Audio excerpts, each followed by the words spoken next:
to the 6, we be in the mix. With that rare candy paint job on the whip. I need food for the kids, money for the rent. Fuck a lockdown, baby, I can't do that shit. And I don't never vote, cause I'm fucking broke. And either way, I know the police ain't gon' leave me alone. On a plane, about to visit Glen Rock. Need crypto, told me I should bring the Glock with me. So I packed up my piece and I'm sliding. Cause we might get caught up in a riot. Middle finger Trump, middle finger Biden. Fuck a left, fuck a right, is you riding? Know you love to see it, dudes rocking. Ain't no politics, baby, we just talking. From the birds to the bricks, we be in the mix. With that rare candy paint job on the whip, who you with? About like Wi-Fi in New York is bad. And I think it's because they're like, oh, but I can't run this in my like Mark Twain brick apartment. You know, like my that I pay how ungodly amount for, like it can't handle fiber optics, you know, and also I'm based.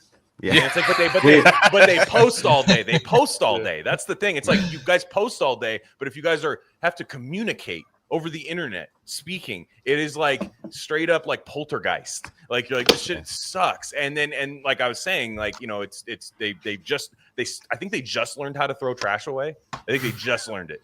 Like where they're like, oh, cans? No way. That's crazy.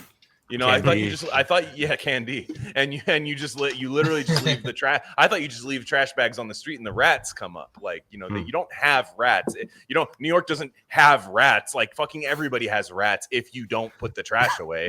Like, you know, it's just like fat people with knee trouble. It's the same thing. So welcome back to the Gain of Fiction Lab. This is a really special crossover, two excellent literary podcasts combining into one. Almost like separate characters, you know what I mean? Like kind of like different alter egos combining into one, fusion, simulacrum, things like that. We wanted to combine our shows over Dick. That's what we wanted to do. Hell yeah, Philip K, of course. Philip Kindred Spirits here with the Getting Lit podcast. We're covering the 3 Stigmata of Palmer Eldrich. On this portion of it, I'm going to give this one away for free because, you know, I'm feeling charitable. It's the holiday spirit. So everybody will have access. I'm assuming everyone will have access to these episodes. And as well. And we're doing Flow My Tears, the policeman said, on the Getting Lit portion. Now, these are going to be released at the same time. They're recorded at different times. Another kind of Philip K. Dick situation happening. What is time? But Getting Lit bros, they're both named Matt. How's it going, guys? Not too bad. Not too bad, huh? Okay, yeah, not too bad. Short but sweet there. What about the other Matt? Well, I was leaving it open for him to say, but looks like he's frozen. Yeah, he is. I love a Dickian like situation. Did he move to New York secretly? He moved to New York. Yeah. He's coming from his courtyard. He was oddly quiet during the New York segment of this. Yeah, that makes sense. I'm just gonna go ahead and Fresta has like he'd be like, "Oh, I froze. I was using my copper coil computer. Let me log on with my iPhone instead," and then it works. Well, his frozen voice is his listening, or his frozen face is his listening face. So you're just like, he's like a really good listener. So you're just like, you're like, I'm done. You know, and then it's better than Botox, ladies. If you want to get rid of that, you just need to listen. That's what you need. I was gonna say, I would support any plastic surgeon that gives even better listening faces. We're covering Philip K. Dick. We've covered, you guys have covered him on Getting Lit. I think the first Getting Lit episode I listened to was Ubik. Yeah. Ubik is like I would say is his masterpiece. Like I think it's amazing. And it say otherwise, pretty tough. Yeah, and it sort of deals with very similar. I think like a lot of the stuff in the 3 Stigmata of Palmer Eldrich, which by the way, every time you have to say the entire title. It's one of those things you can't just say 3 Stigmata or Palmer Eldrich. But I think it covers a lot of similar kind of thematic ground, but it's more focused and a little bit less incoherent in Ubik than it is in the 3 Stigmata of Palmer Eldrich. Oh, for sure. It's not even close. But I also, it's interesting because I prefer like I like the schizo. Like I like when he gets like when he's just like I am pissing down my leg on meth, like writing this in my apartment, and it doesn't. And people say it doesn't make sense. I think it makes like perfect sense to me. Like which is like kind of indicting. I think sometimes. Like I heard just the other day, Sam Hyde was talking about like he's a massive sci-fi reader, but he was just kind of like. Yeah, Philip K. Dick after like Ubik kind of gets like too weird, and it's not like sci-fi anymore. And I'm like, well, fuck, that's like when I think he's actually probably one of the greatest storytellers ever, if not the. If you're talking about, like, if you want someone to tell an entertaining story with twists and turns, but also scratches that like capital L like literary aspect of itch that you might get through the book, like I don't think there's anybody better, to be quite honest. Like with the volume, short form, long form. I think a lot of people love to be like, oh, I love his short stuff. His novels are just I don't have that with him. Anything he writes, I'm usually. I haven't read it all, and I'm sure there's slop. Like I'm sure there is, but I bet I'd probably like some of that stuff too. He's like weirdly. Yeah, I consider him like. Oh, sorry. No, go ahead. I was gonna say, yeah, I consider him like capital L literature. I don't feel like I'm reading sci-fi. It's like that's exactly what I was gonna say. He's like almost not sci-fi in a weird way. Well, it's like think about like 1984. No one considers that a sci-fi novel. Right. That's like literature of the canon of the Western canon, and then like. Philip K. Dick's stuff is all kind of like the same, like dystopian future sort of like it's not about the technology they use. It's about like the psychological kind of like apparatuses. So like I just think of it in the same way as I think about that. And I like Philip K. Dick more than I like Orwell. So, and that's why it's kind of like a lot of science fiction. Like when people talk about science fiction, they're always talking about its predictive qualities, like that.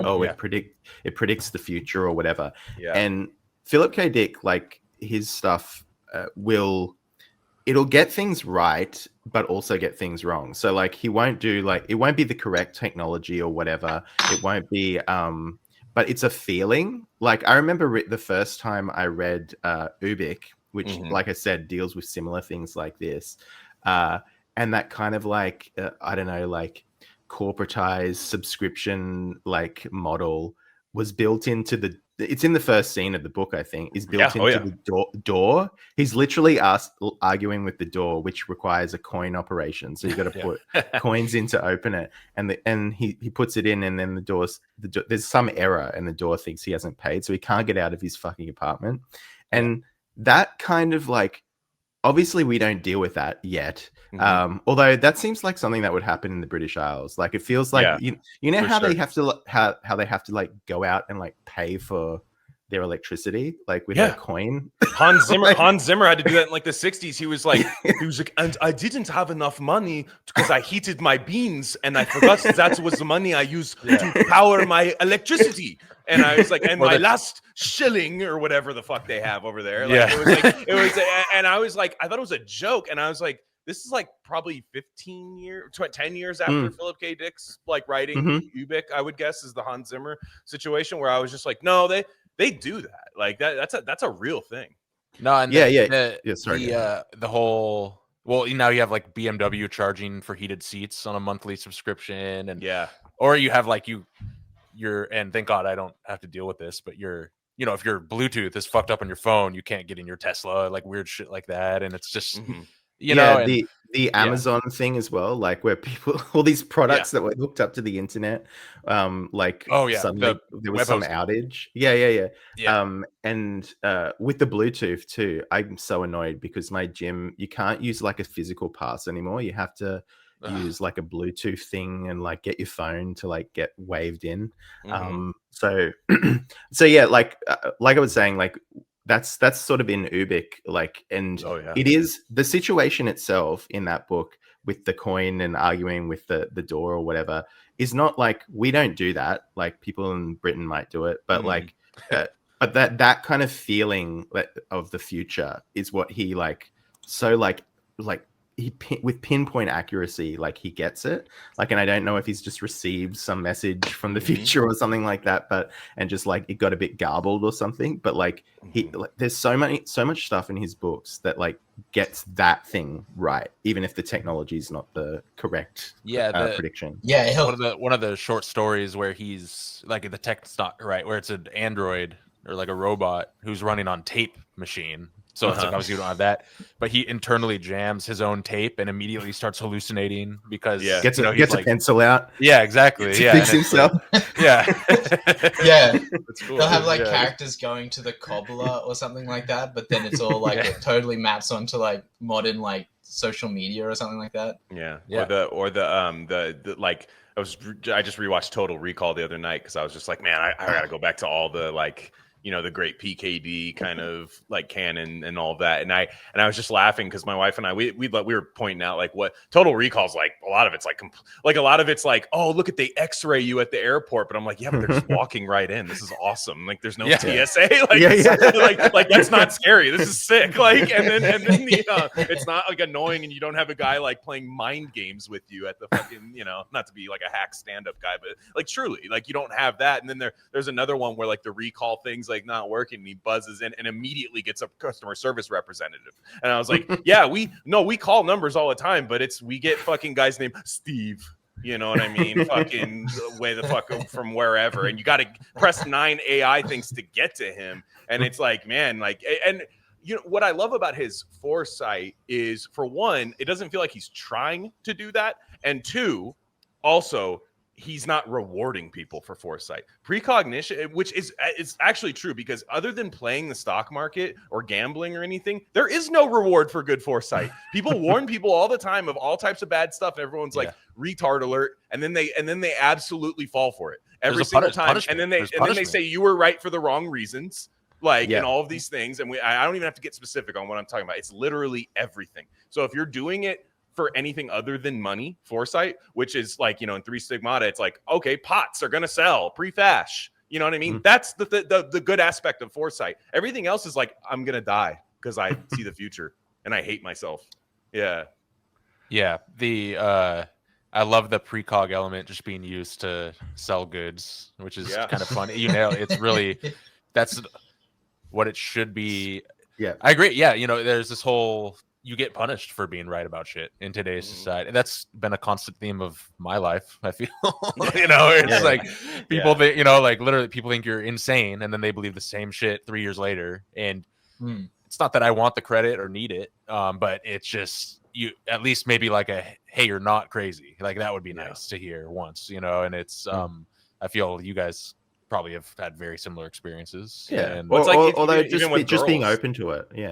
Even for like really banal predictions, like where you like meet a girl who like never can hold down a man and she's like 37 and like, you know, not to, I don't know, some people might have family members like that, but you're like, wow, even if it's just the pattern recognition form of like precognition, you're kind of like, another alcoholic chef with tattoos. Okay. Yeah, this will work. And then like, but it's like poor etiquette. It's like poor etiquette. Like everyone's like nudging. It's like, well, this might help. Yeah. You know what I mean? Like, and then all of a sudden she's basically writing memoirs, not writing memoirs, because that would be constructive and great. Like she's just next, you know, brunch fucking 2 months later is a sob story. And you're just kind of like, wow, this is the first time that's happened. Yeah. Like, but that's precognition that everyone has, like exactly. But like, there's usually one guy who will say it, and he's the one that's nudged, you know. But and everyone's too polite to say anything. So I love you know, a few things you have to. There's lots of good. One thing about Philip K. Dick is he kind of. There's like 4 biographies of him, and like all of them are just based off of like what he said happened in his life, which is false. Like or sensationalized. I mean, storytelling is lying. And now, that being said, I believe the Pink Beam story 100%. I think that part is true. I think he started telling the truth when he went psycho. I think like but what we need to realize is that he's actually like, he's one of those like classic old school misogynist guys where like he he's not like some right-wing guy or anything, like adopting it on the internet or anything. Like he's just like, no, my mom, like in his own words, basically like neglected and didn't raise me and my twin sister right, resulting in her death, my ultimate torture, survivor's guilt, and the telepathy of like losing somebody you're telepathically linked to, haunting you for the rest of your life. And he has like just hardcore misogyny in all of his books, and it's excellent every time. He's like, wow, that girl with the big ass titties is stupid. Like that's just like what like his characters are. And this was back in the time when sci-fi was for men, like, and it's let's be real, it still is, but people just pretend it's not because there's Netflix adaptations of these things. So therefore it's for women now. And so, I mean, if you're a woman that reads sci-fi, you shouldn't be offended by that because you are participating in like something that's predominantly for men, and you probably like it for that reason. In the same way that women like sports and anything like that, you're like a little bit of an individual, like kind of off on your own a little bit on that. And it reminds me of like rock, where like sci-fi to me used to be like rock for nerds, where it's just like drugs and huge titties, like all the time. Drugs, huge titties, sex, like cosmic sex, like, multiple, more than 2 titties on one person, like all these things. That's what sci-fi used to be. And then like sci-fi now is just literally like laughing at rural people who don't buy into new science. So it's kind of, I know I'm being reductive. Yeah, I'm being reductive here, but like I do feel like that's what happened. I'd like to hear your guys' take on that. We're going to get you right back to the episode, but I just wanted to let you guys know of a few other things we offer at Rare Candy Industries. We have a Substack with free and paid subscription options. Free subscribers get access to all written content. That includes Bob's Red Pill. That's the best thing going on the internet right now. Trust me. Paid subscribers get full access to our premium episode feed. And that's just every episode we don't necessarily want to share with the general public, if you know what I'm saying. Again, that's rarecandy.substack.com. We also have merch. That link's a little long for me to say right now, but go to the description, go to our merch store, and find a shirt that's right for you. We have Rare Candy shirts, Dr. Bronner soap label shirts, Rishi mushroom shirts, all types of stuff there. Check it out. There's got to be something for you. And lastly, check us out on social media. On Instagram, we're Rare Candy Pod, but on Twitter, we're at Rare Candy Pod 1. All right, enough of that. Let's get you back into the episode.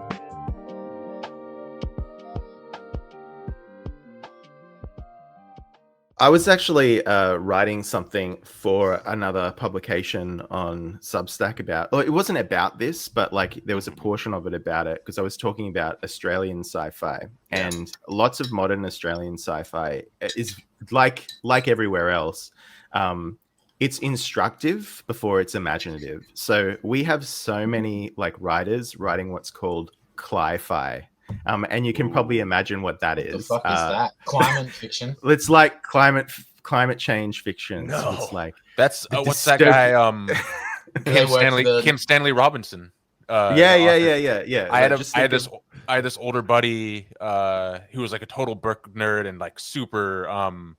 He was a kind of a tragic figure. Had a lot of like overweight, super dorky, like like there you go. Yeah. Just like very like very kind of like had a lot of issues, but like a really sweet reader, guy and total book nerd. And he was like, dude, check out this Kim Stanley Robinson. It's future New York where there have bridges between the buildings because they have to, it's like Venice, and it's like, that's never going to happen. It's pretty much sold. Trash in the sold. Yeah. It's pretty much like that. And everyone like here, lots of people buy it because we have so much extreme weather that they're like, it's happening, it's like, so it's like it, but it's always like a lecture before it's like an imaginative experiment. Whereas for someone like Philip K. Dick, it's the opposite. Like it's more of an experiment than it's like, it's not trying to necessarily like, it's not didactic. It's not trying to teach you a lesson or whatever. And it's funny you mentioned the titties too, because when I was reading this, I feel like this is like, there are so many tits in this book where like his other stuff, it's not as like, it feels like every woman was sort of like, her boobs came in 2 minutes before she did, like this big titty bitch walked in like, and I'm like, I wasn't expecting that because a lot of his other work, it's not like that. Like there is like that kind of noirish element to it where like the broad did this but in a future world or whatever, but like there was so many tits in this book. I was sort of like surprised by it.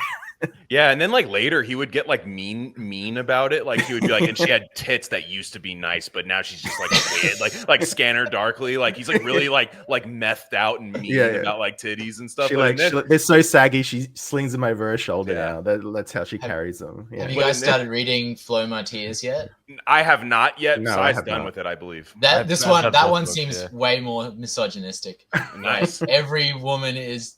Yeah, we'll talk about that. Well, it's great, and it's and I've listened to some like normie PKD, like not even woke podcasts, and they're kind of like, well, he was kind of misogynistic, and it's kind of like this assumed thing. And in Yuba, the whole twist of the book, spoiler alert, is that the chick is running the show. We're like, right? Isn't that the whole thing at the end? I need to reread it, but I thought that's funny, So I think he writes good female characters. Ironically, it's like Michael Crichton. It's like Michael Crichton in State of Fear. Like the girls are like amazing in that, and they're like good and stuff. It doesn't need to be highlighted that that's the case. It doesn't need to be like, wow, great female character, Michael. But all you got to do is do a cursory look at PKD's and Michael Crichton's, Wikipedia page and go, married 5 times and hates his mother. I mean, Michael Crichton doesn't hate his mother, but like 5 times and hates his mother. It's like, well, that way. And then, he gives like in 3 Stigmata of Palmer Eldritch, like you have the size of the tits in that are insane. Like it's like that. Remember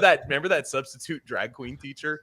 Like I was teaching like wood shop. It was like it's like that guy was a Chad. Like he was. That was hilarious. That was so like a troll. You could tell. I wonder what happened to him. Yeah, well, he probably taught them how to etch J.K. Rowling's name off the Harry Potter books in wood shop. But like it's just like no, it's really funny at the beginning because like you start out and I mean, let's get right into it. I love this book. Like, I think it's because at first it starts. I find it to be terrifying. By the way, I find the book the whole second half of the book to be terrifying, and it's set up by an extremely hokey PKD, like where you just feel like you're watching like a 50s TV show, like where it's like, and well, what should we do with all these carrots? We'll put them in the carrot sliceometer. It slices it up perfectly. It's like very that tone at the beginning, and it's like you'll never have to worry about carrots again. Peters would be like, Peters, yeah. Are there any poofas in the slicer? But it has that kind of thing, and it's like, and then boing boing boing noises, and just kind of like weird. I think that's ironic. I don't think it's actually what they're doing. Like, I don't think that's like, this is the world is whiz bang pow boop boop boop noises, Willy Wonka noises. He's setting you up to think that this is going to be some hokey thing because the tone completely changes halfway through the book, and you long for that at the beginning if you're rooting for any of the characters. Like you're kind of like, oh man, I wish we were just like looking at pots, like pattern recognition, Case Pollard, you wish you were back in there. And I think like the tone shift in it is so good, and that's what he's good at. He's really good at the rug pull. Like it's coming. If you've read a few of his books, it's going to completely invert itself. It's going to subvert itself. Any kind of vert is going to happen in a PKD novel. But I found myself hating Barney Meyerson. I don't know about you guys. I think he sucks. Hate him. Look, great character. Hate him though. Like I don't because I identify too much with him. Like he's this like James Joyce Dubliner's character where when you like he will refuse to see the only way out is through kind of whereas like his boss Leo Bolero is just like who is like I'm sure like a lot of sci-fi fans would be like, oh, what an evil like corporate pig. You're just like, yeah, but he's trying to like solve something.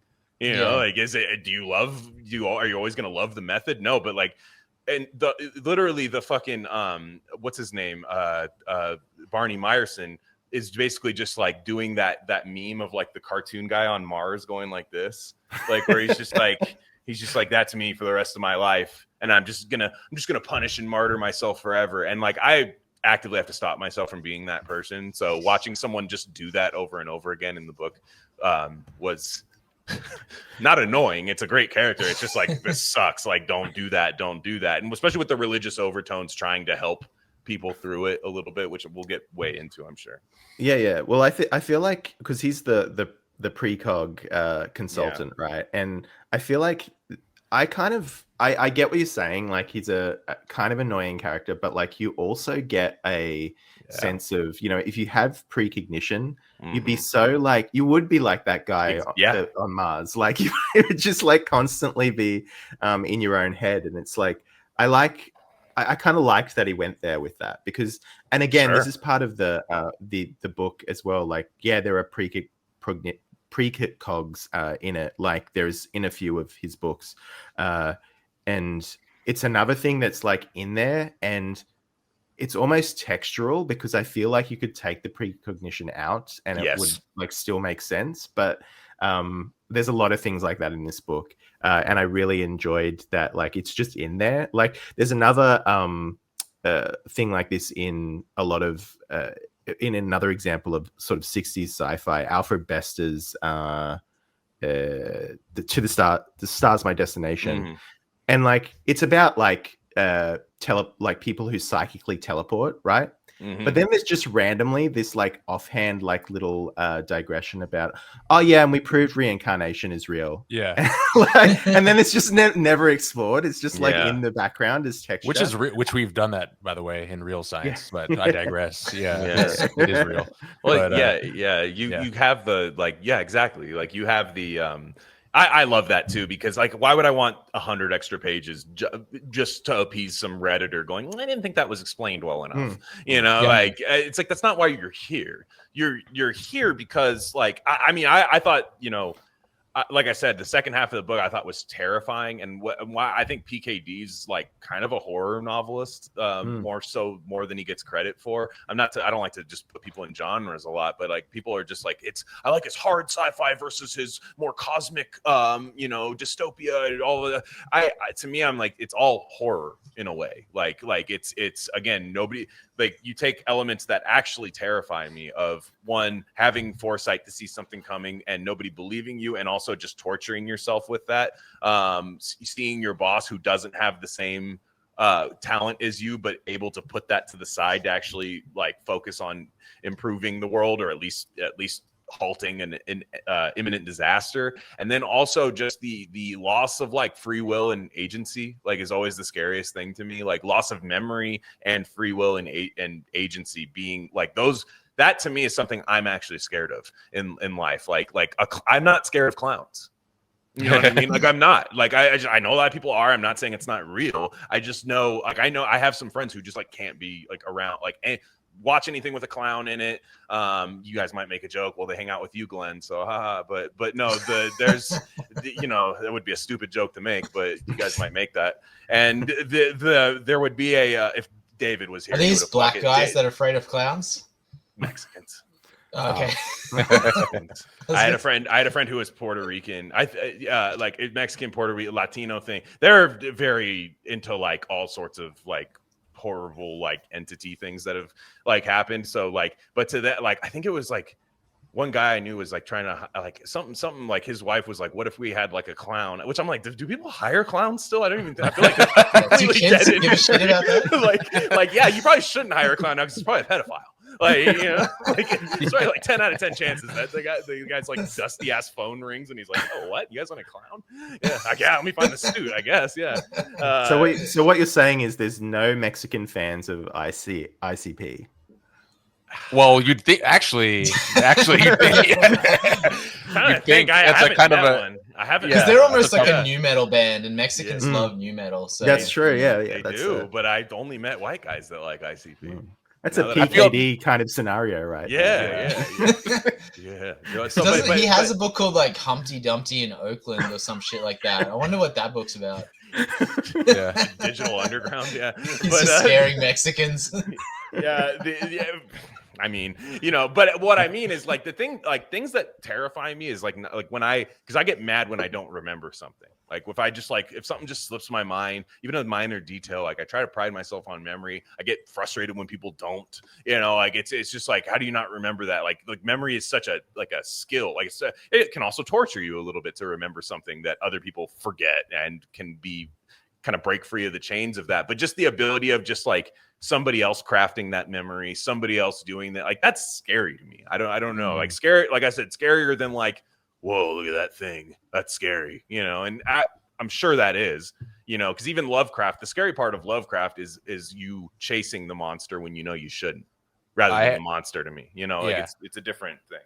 I have someone very close to me that I love a lot, and they are they are a great person, not like a bad person at all, but they are able to hallucinate things and false memory things in their mind so efficiently. It scares me. What's the gender of this person? You don't have to say it. You don't have to say it. Yeah, but I don't have one. Yeah. Yeah, wow. Yeah. The line They is had blank on multiple the form. it's back and forth. Yeah. But it's like legit the scariest thing to me because I don't think it's like it's not even I don't think it's maliciously intended even, and it's not like sociopathic where they're like, oh yeah, you're crazy, like they're gaslighting you or something. It's legit, and it's like holy shit, it's scary to me, you know. And this is someone that I love and like, you know, and it's very strange. And I know it's just like the that part of it, like that aspect of it, like throughout the second half of this novel, I'm just like, and what's weird is it's not really that predictable. Like he gets you in this kind of like you feel like a precog the first half of the novel. You're like, oh, and this is gonna happen. I've read PKD, and this is gonna happen, and then you realize you're like, I'm lost. I'm not lost. I'm like, I got nothing. Like, take me where you're going, and it's you kind of submit in the way the characters do, like a little bit, and it's just like I thought it was brilliant. I thought it was a brilliant novel. I didn't want to put it down. I think the concept of it is, of course, with like the religious overtones. I love the way he handles religion. Like, I know he kind of seems to view God. I know there's people that have like literally like know way more about him than I do, especially like people like Brad Kelly will probably be able to would be able to speak to this more. But like, I think PKD's idea of like the Gnostic God, the like angry God, that's like, you know, feeding on his creation. Like, I've never subscribed to that, but like, I don't know, you read the Old Testament, you're like, okay, there's a little something there. Like, you know, I think the New Testament kind of shows a little bit of an arc in there, but like you think of that. But PKD, I love the way he's not a sneering Christian. Like, he's not sneering at Christianity, which again is completely lost in modern sci-fi. I almost consider him like a Bible scholar. He's for sure read the Bible. Like, yeah. I don't think there's every book I've read from him references the Bible. Yeah. Which means which you can't hate the Bible if you've read it, by the way. Like, that's a true thing. Like, you cannot hate it. Like, people that say they like, you can say like, I know people who have like read a lot of the Bible and just go, I don't know, it's not like that. I'm not a Christian or something like that. But they don't like, they're not like happy, you know, Sky Daddy Crucifixion Day. Like, they're not doing that. You know, or like bloody Jesus, like making bloody Jesus jokes on like Easter, like that takes like a special like ignorance, you know, to hate it, and he doesn't do that.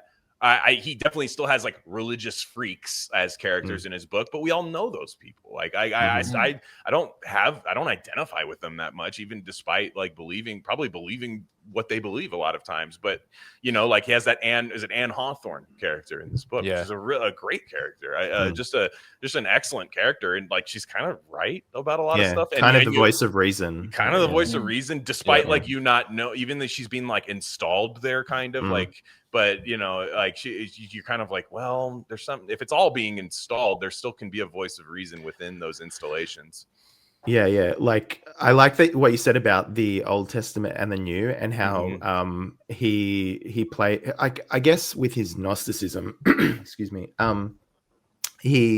That is actually the crucial sort of breaking like hinge point of Gnosticism, is that that's actually what they believe, that the Old Testament God is the demiurge, like the evil God, right? And that in the New Testament, like the proper God kind of emanates, and like Jesus is the answer to all of that, which he kind of is, but I wouldn't agree with the Gnostic kind of way. But like, so like it's their way of rationalizing the difference between like the Old Testament God versus the New Testament God.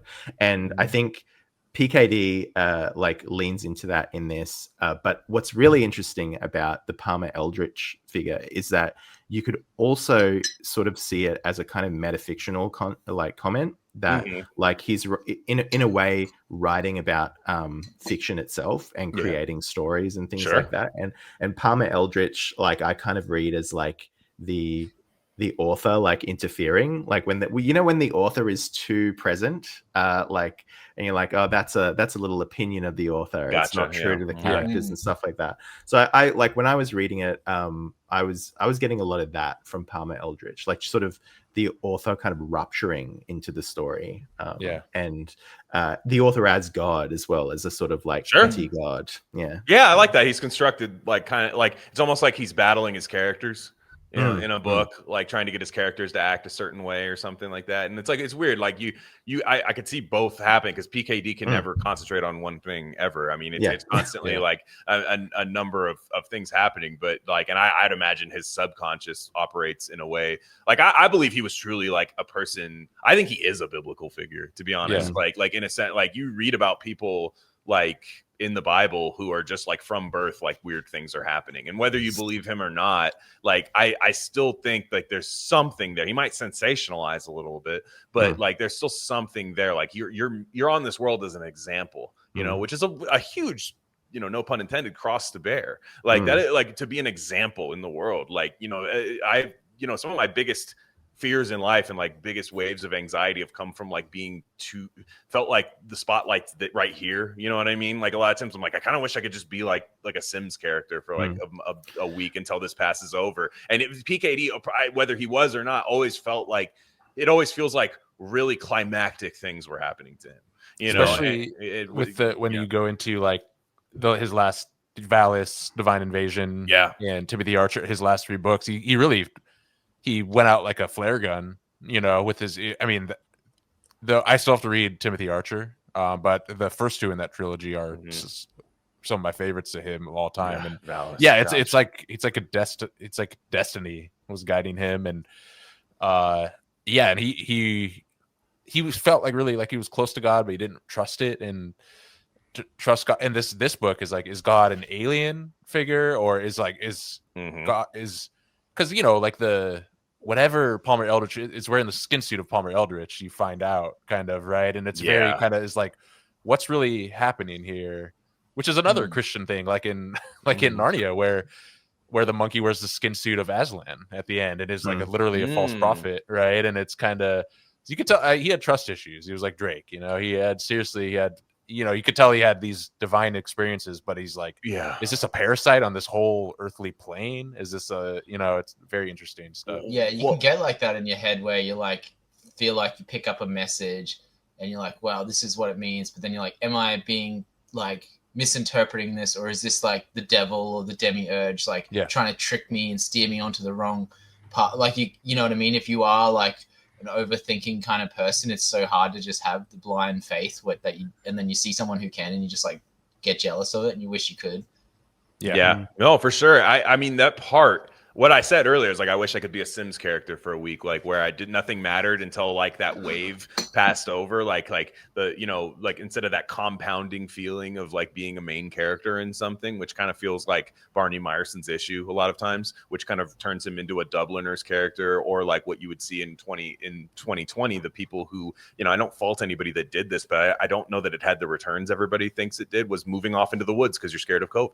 You know what I mean? Or scared of the authoritarianism of COVID. You know, like I think a lot of people came back. I think a lot of people realized that this farming equipment's dusty and you have to learn how to maintain that and do all of these things. And I know that's kind of on the nose, but it felt like a guy doing that where it's like he felt like he could not matter for a while, but who shows up in a spaceship? Palmer Eldritch. You know, like, and that really awkward scene where he melts the like that, like not awkward, but like it's kind of scary, kind of uncanny scene where Palmer Eldritch, you don't think he's going to actually directly do something to somebody, and you're still not sure it's him, right? It's the skin suit. It's a powerful Oz character on a ship that's happening, and he melts the iron in his hand and floats away like a sine wave, which is goofy. But at the time, you're so scared. You're like, that's even scarier that it's goofy, you know? Like, and like to me, like it's like you feel like you want to laugh at it or something, but you're also like, no, that's terrifying.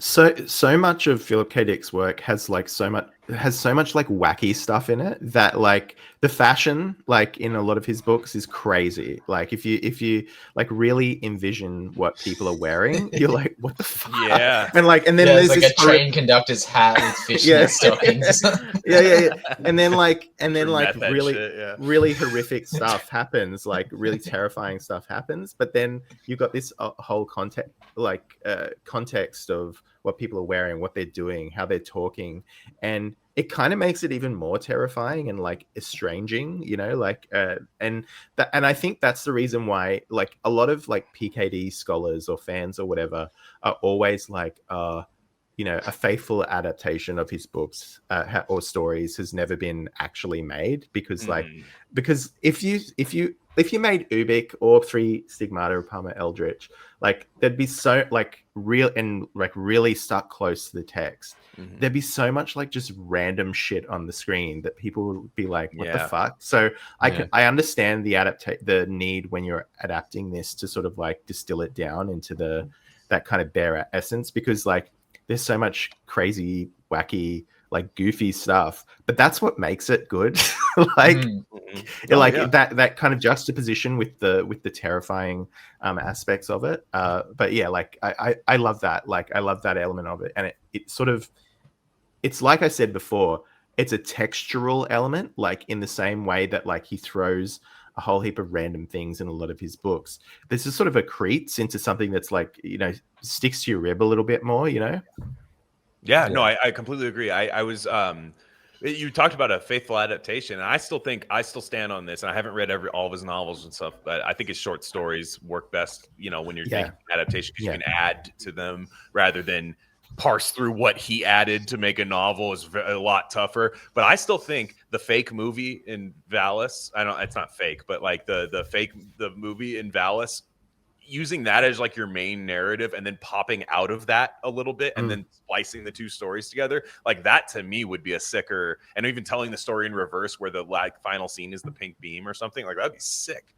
to me. Like that to me, like, because I don't think you should be faithful. I think the idea of that is exactly just like he's like, for the weirdest thing you can do to somebody who doesn't think 1-to-1 is to take their story 1-to-1. Like he doesn't think that way. Having said that, I'm still waiting for the very faithful adaptation of the short story The Pre-Persons, which is his anti-Roe v. Wade story. Maybe the Daily Wire can get on that or something. Basically the premise of it is that they make abortion illegal. Like at the moment the soul enters the body, so like they've got this idea that like the specific instance when the soul enters the body is like determined by Congress or something, and it comes from the ability for someone to perform algebraic equations and stuff. So like it's such a ridiculous, hilarious. Does that mean you get to murder any like retarded person that doesn't understand? Until about like it's basically a eugenics 12, novel. Exactly. That's it. I think, and not to make this like my take on abortion or whatever, but it is interesting how like if you're intelligent and you think about abortion for even like a few seconds, you kind of, there's not like a clean answer to it, and all we're told our whole life by liberal kind of ideology is that you have to accept it on face value and stuff, and that it's and my take, I've always kind of been, I'm not like a hardliner like pro-life or anything, but I'm kind of like, wait, can we like fucking talk about this for a second and and not have these received wisdom nuggets that so it doesn't surprise me that he has some takes on that. I love the people who like take it to its logical conclusion, the sort of like liberal atheist thing. Well, like Peter Singer, like Peter Singer is like the only like an Australian philosopher is the only one who will like take it to its logical conclusion, because I guess because he is a philosopher. So he's like, oh yeah, like retarded people are like only about as intelligent as a pig, and we kill pigs. So whatever. Like it's that. He like, said the quiet part out loud. You're making him sound way more based than he is. but and he's a vegan too. So like, he usually makes that's that argument. Vegan ass argument. Yeah, he makes that. Vegans love. They love invoking the pigs. I'm guilty of that. I'm like, pigs are smart as fuck. I was gonna say, I'm pretty sure I think I might have heard him say that before. Like for sure. Sorry, we're cutting you off. Oh no, it's just like it's the logical kind of conclusion, like, and going there rather than retarded just, people like, taste good? No, so that's the argument. like yeah, and then like, so also like if Islam, they'd be like, wait, instead of pork, we could. Yeah, there's nothing in the Quran about this. Yeah, so long as it's lauded in the halal mash. That's why there's so much cousin marriage. Yeah. Like, oh no. Like you also respect people like a Doug Stanhope, whose opinion is just like, yeah, it's killing a baby. I just want to kill the baby. Like, you know what I mean? Like, at least that's evil. But I mean, it's like, at least that's like logically consistent. And he's not trying to be like, well, actually, it's just a clump of cells and blah, blah. Yeah. You know what I mean? Yeah. There's all these. No, on that point, I heard someone else make this point. I forget who, but there's all these weird things where, and it's not an original thing at all, but where like the liberal side kind of have this very atheistic view of life, but yet they attribute so many like soul qualities to certain people of different races and stuff, and it's different, you know, with identity and stuff, and it's all very. They're replacing the intrinsic soul with who your identity and all this different stuff. And again, this is all very, you know, this has been hashed out a billion times before, but it's such a horrible replacement for what is really going on and like what souls really are and whatever that is, the mystery that is, you know. But it's so funny how they push off any kind of notion of God or greater power, and then they, in a very PKD way, kind of replace it with a false simulacrum of that, right? And it's very scary, and I think it's part of the reason we're living in this ideological hellscape that we are. Yeah, I don't know. Is any of that coherent? No, and I'm so glad you found a way to get that back to PKD. I am. You were correct. I think I agree with everything you said, but I was like, I don't know. This is going to turn into something completely different. Yeah. I don't know. It's just interesting. I just think sci-fi. We're not going to. Contemporary sci-fi readers might not enjoy this. I don't know. Exactly. It's. I think I don't know. I just I'm rambling, but I think that him posing these questions of like, you know, just that notion, can we trust? This is how I feel about, I listen to a lot of channeled information and like, you know, hippie, weird, like Bashar and that kind of stuff. I love it, but there's always that nagging thing in the back of your mind. And I kind of do believe these aliens exist, like Pleiadians or Syrians or whatever, but also at the same time, I'm like, can we trust them, you know? And it's like, even if they are more advanced than us, you know, and can we trust this channeled message? And is it 90% good and 10% like a poison pill or parasite worm that's gonna? And I think probably not, you know. And there is probably a good, you know, we'd far better to listen to their advice to, you know, manage our thoughts and emotions and, you know, be conscious with our intent and stuff. That seems basic stuff, but at the same time, it is kind of spooky. And of course, it freaks out like Orthodox Christians or Baptists and stuff, you know, they're like, that's demonic and stuff, which, you know, I can't, you know, I don't believe so, but I can't hate on people that think that, you know. I don't know. There's a lot of people that don't need to know any of that. That's always what like, there's like the average person's like, doesn't need to expand their worldview beyond a lot of stuff. It's not, what I mean is it's not like you can't do a blanket application of something that major a lot of times. Like it's kind of like precognition. Like you see, like if you gave somebody precognition who is like inherently evil, like that's rough. Like, I mean, I mean, we see it I think in this book kind of like a little bit, like it's like you have precognition, but then there's like this omniscience, like of Palmer Eldrich, where it's like, not only am I precog, I can just like, it doesn't, that's not even, there's no pre, like I'm cog, like it's just whatever I am is just like, is what's happening kind of situation. Which I think is like, that's better than almost any philosophical like thing I've heard like in a long time. And this is like a guy who's cranking out sci-fi novels like on meth. You know, like, and so like when there's a guy who's like hasn't had a seed oil in 3 months trying to tell me something like this, like I was like, well, the meth guy's got it right, actually, I think, or at least it's more interesting. Like it makes me actually want to ponder and explore that more than like, well, if you go to Archimedes, blah blah blah blah, blah, like all this other what people that are statues now, like when they tell you that, like you're just like, okay, that's boring. But when you go like, what if it was like this guy that everybody thinks is this cool, eccentric, like, you know, billionaire type guy, comes back with a plant, and everybody's on drugs. Everybody's on drugs. So like, there's no, like the whole time during this novel, you're thinking, okay, like these are all tweakers. Like everybody is. There's not like one. There's like hardly anybody that I think it's Anne Hawthorne maybe, but then she's like, "Yo, I want dick and meth, and like I actually want all of that." Like it's her form of like giving up. more so. Like Mars is basically giving up, and she you know, but the Palmer Eldritch type character is like this very strange, like you think he's gonna like Willy Wonka like somersault out of something and be like hello, you know, like that, and be like I'm back, and all of a sudden like kind of bomb you with like eccentric behavior, and you know, you just don't get him for a long time, and there's this hunt to kill him like in a current dimension, which isn't the current dimension because everybody's on drugs.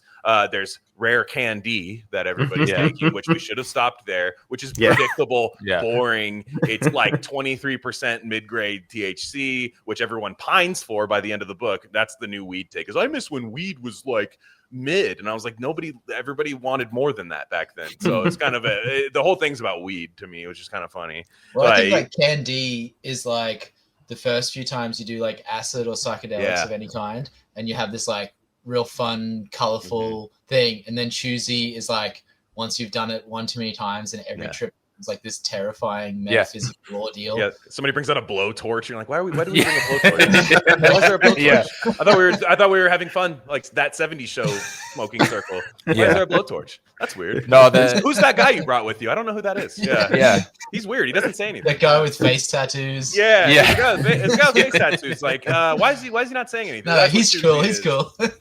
He's cool. No, or it's what guy? Yeah. There's not a guy there. No, the drug thing, I'm glad we're talking about that, because it does. I think some people don't talk about it when they talk about this book because it's a little bit on the nose, you know, and obviously there's like hidden layer, but it is a drug book. Anti-drugs. It's anti-drug. And it was done. What I find interesting is, you know, there's that brief period of time in the 60s, which is when this book was written, when like the Beatles still had normal songs, but mixed in with some weird songs on their albums, right? Yeah. Which are, you know, some of the best Beatles albums, of course, when not everyone had done acid, but some people had. And so he's writing almost as this kind of warning. And look, I don't know about you. You know, I had a hippie phase, and I did definitely not get as fried as many people. But I mean, I was definitely, you know, a couple times a year, a couple times, maybe once a month for like a year doing these trips and stuff. And it was very, you know, it has severe diminishing returns. And it's, you know, but it is interesting and it is crazy. And with I also love, sorry, I'm all over the place, but with I was reading about PKD was obsessed with Barbie, you know, with the whole, but his wife was like shaming him and kind of like longhousing him for being, so as this whole PKD is such a tragic beta figure, but also like alpha at the same time, where he's like, he's clearly, you know, he's like obsessed with Barbie, but his wife's scolding him for it, and it's like represented in this novel. I understand her though. By the way, I understand the wife. Especially nowadays, you'd be like, oh no, he's gonna become one. That's too bad. My sci-fi writing husband is wearing wigs now. Oh no, he says it's a weird quirk.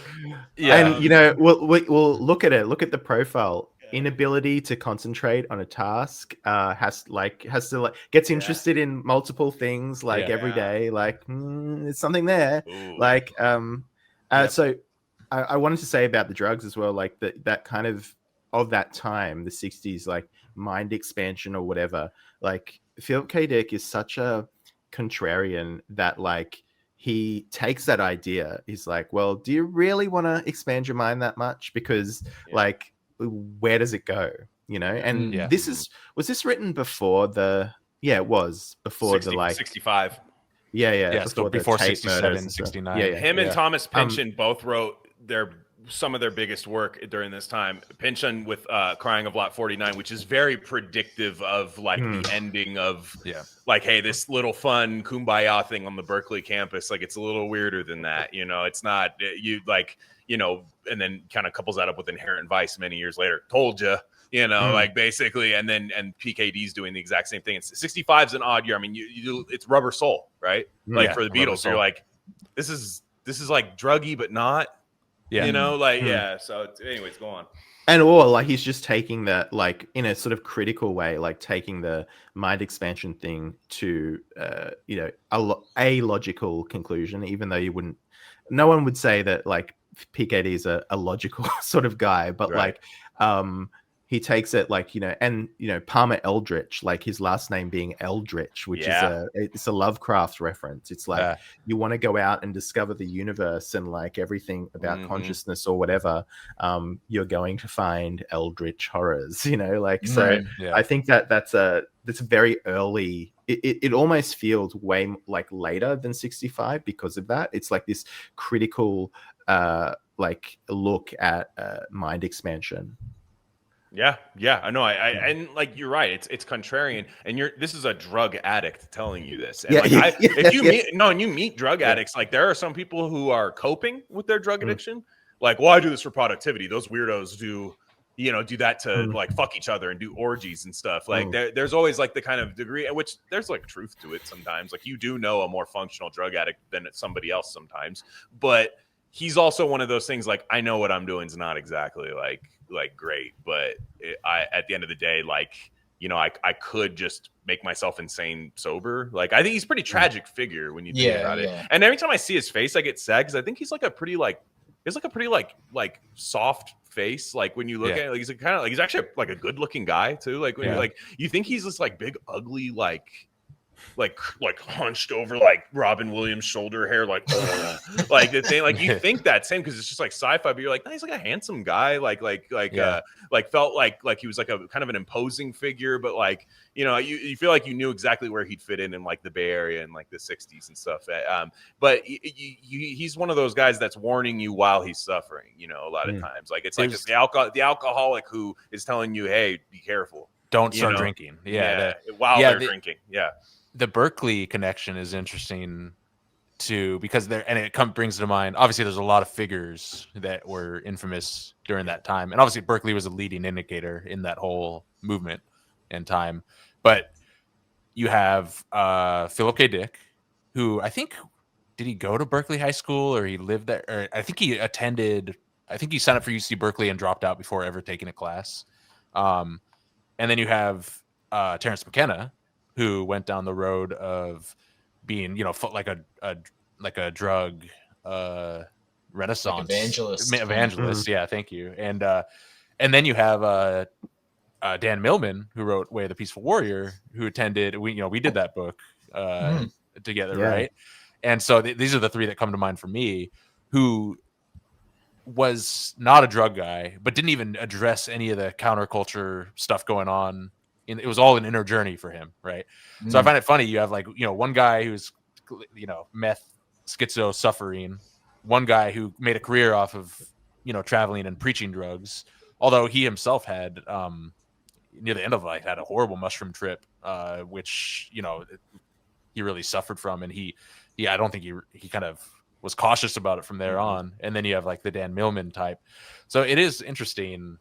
You know, I think a lot of this is based on just our innate personalities, how you respond to this stuff, and how you, like Glenn and I were talking last episode where I was in downtown Santa Cruz once, and I struck up a conversation with a homeless dude, older guy, in like his 70s, and this guy was just gone, you know, and he was just. You just went up to a homeless guy and started talking to him. Well, I mean, it's downtown Santa Cruz. It's like Santa Cruz is like a libtard's idea of what homeless people are.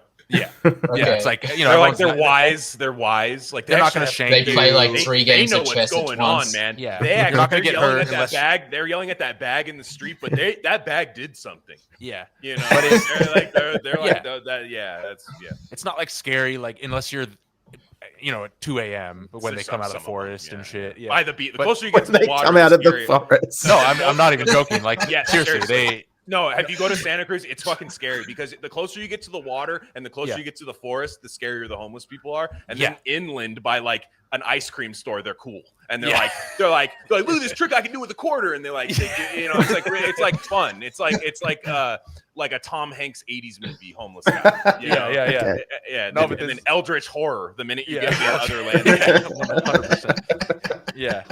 And there are scary there's like alien forces in those. Yeah, but I digress. But this guy was like funny, and he was like, yeah, man, I used to do a lot of acid back in the day, and he's like, I wouldn't change it for the world. It made me who I am today. And I'm like looking at this guy, and I'm like, you wouldn't change it at all? Like, and then I was like, and then on the inside, I'm like, well, and then I got all hippie on myself. I'm like, who am I to judge this guy's journey? This is just another soul on his journey.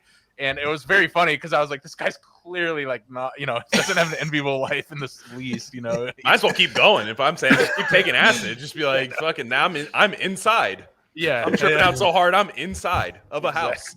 But like, but no, we're joking, but like some of the first time you realize this book is something more than just a quirky sci-fi novel is when Leo Bolero decides, like, he finds out, because Leo Bolero, I think, is actually blessed with not being able to be a precog, like with no foresight. He is just a he has foresight. He says that he's like, because of his evolution or whatever, like that he like a natural, like a stock trader, deduce things, but like he doesn't have the like precog. But it means like, because Barney Mason can never like act on anything. He always is like, well, there's a 55% chance this will happen, and so it just causes him into what am I supposed to do with that information? Exactly. He's like a C-3PO in Star Wars, where he's like, we have a 2% chance of crash if we that's funny. But anyway, no, you're right. You're right. Like you like he has like a more like reading the tea leaves, like kind of like, well, I don't know, I know the way the world works, therefore this may happen. Whereas 1-to-1 beaming pink beam foresight people, which they're not, I don't envy any of those people in this book. The Roni Fugate, it's any of these people that have that. It doesn't seem to be helping them in any way, shape, or form. And but Leo's curse is kind of like whatever's in front of me. Like he kind of thinks he's Palmer Eldritch a little bit, where he thinks like everybody's coming for the throne, they're coming for the king, right?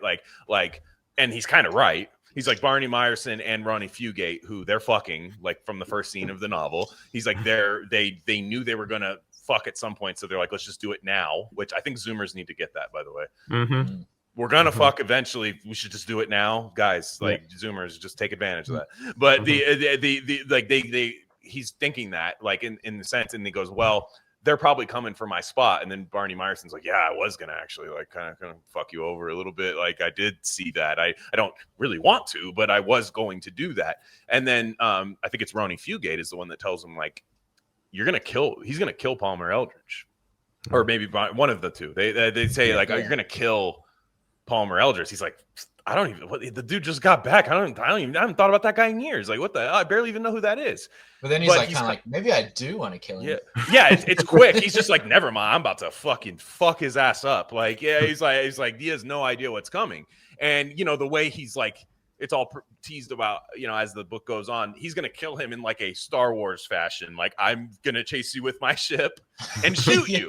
Like, there's no interdimensional thing aspect of it. I'm not going to hop into some portal and come kill you secretly and cut a wire that does this. Like, I'm going to like blast your ship apart. Like, he's very like this brute force, like human materialist type guy, despite working around literal people that predict whether things are going to sell or not.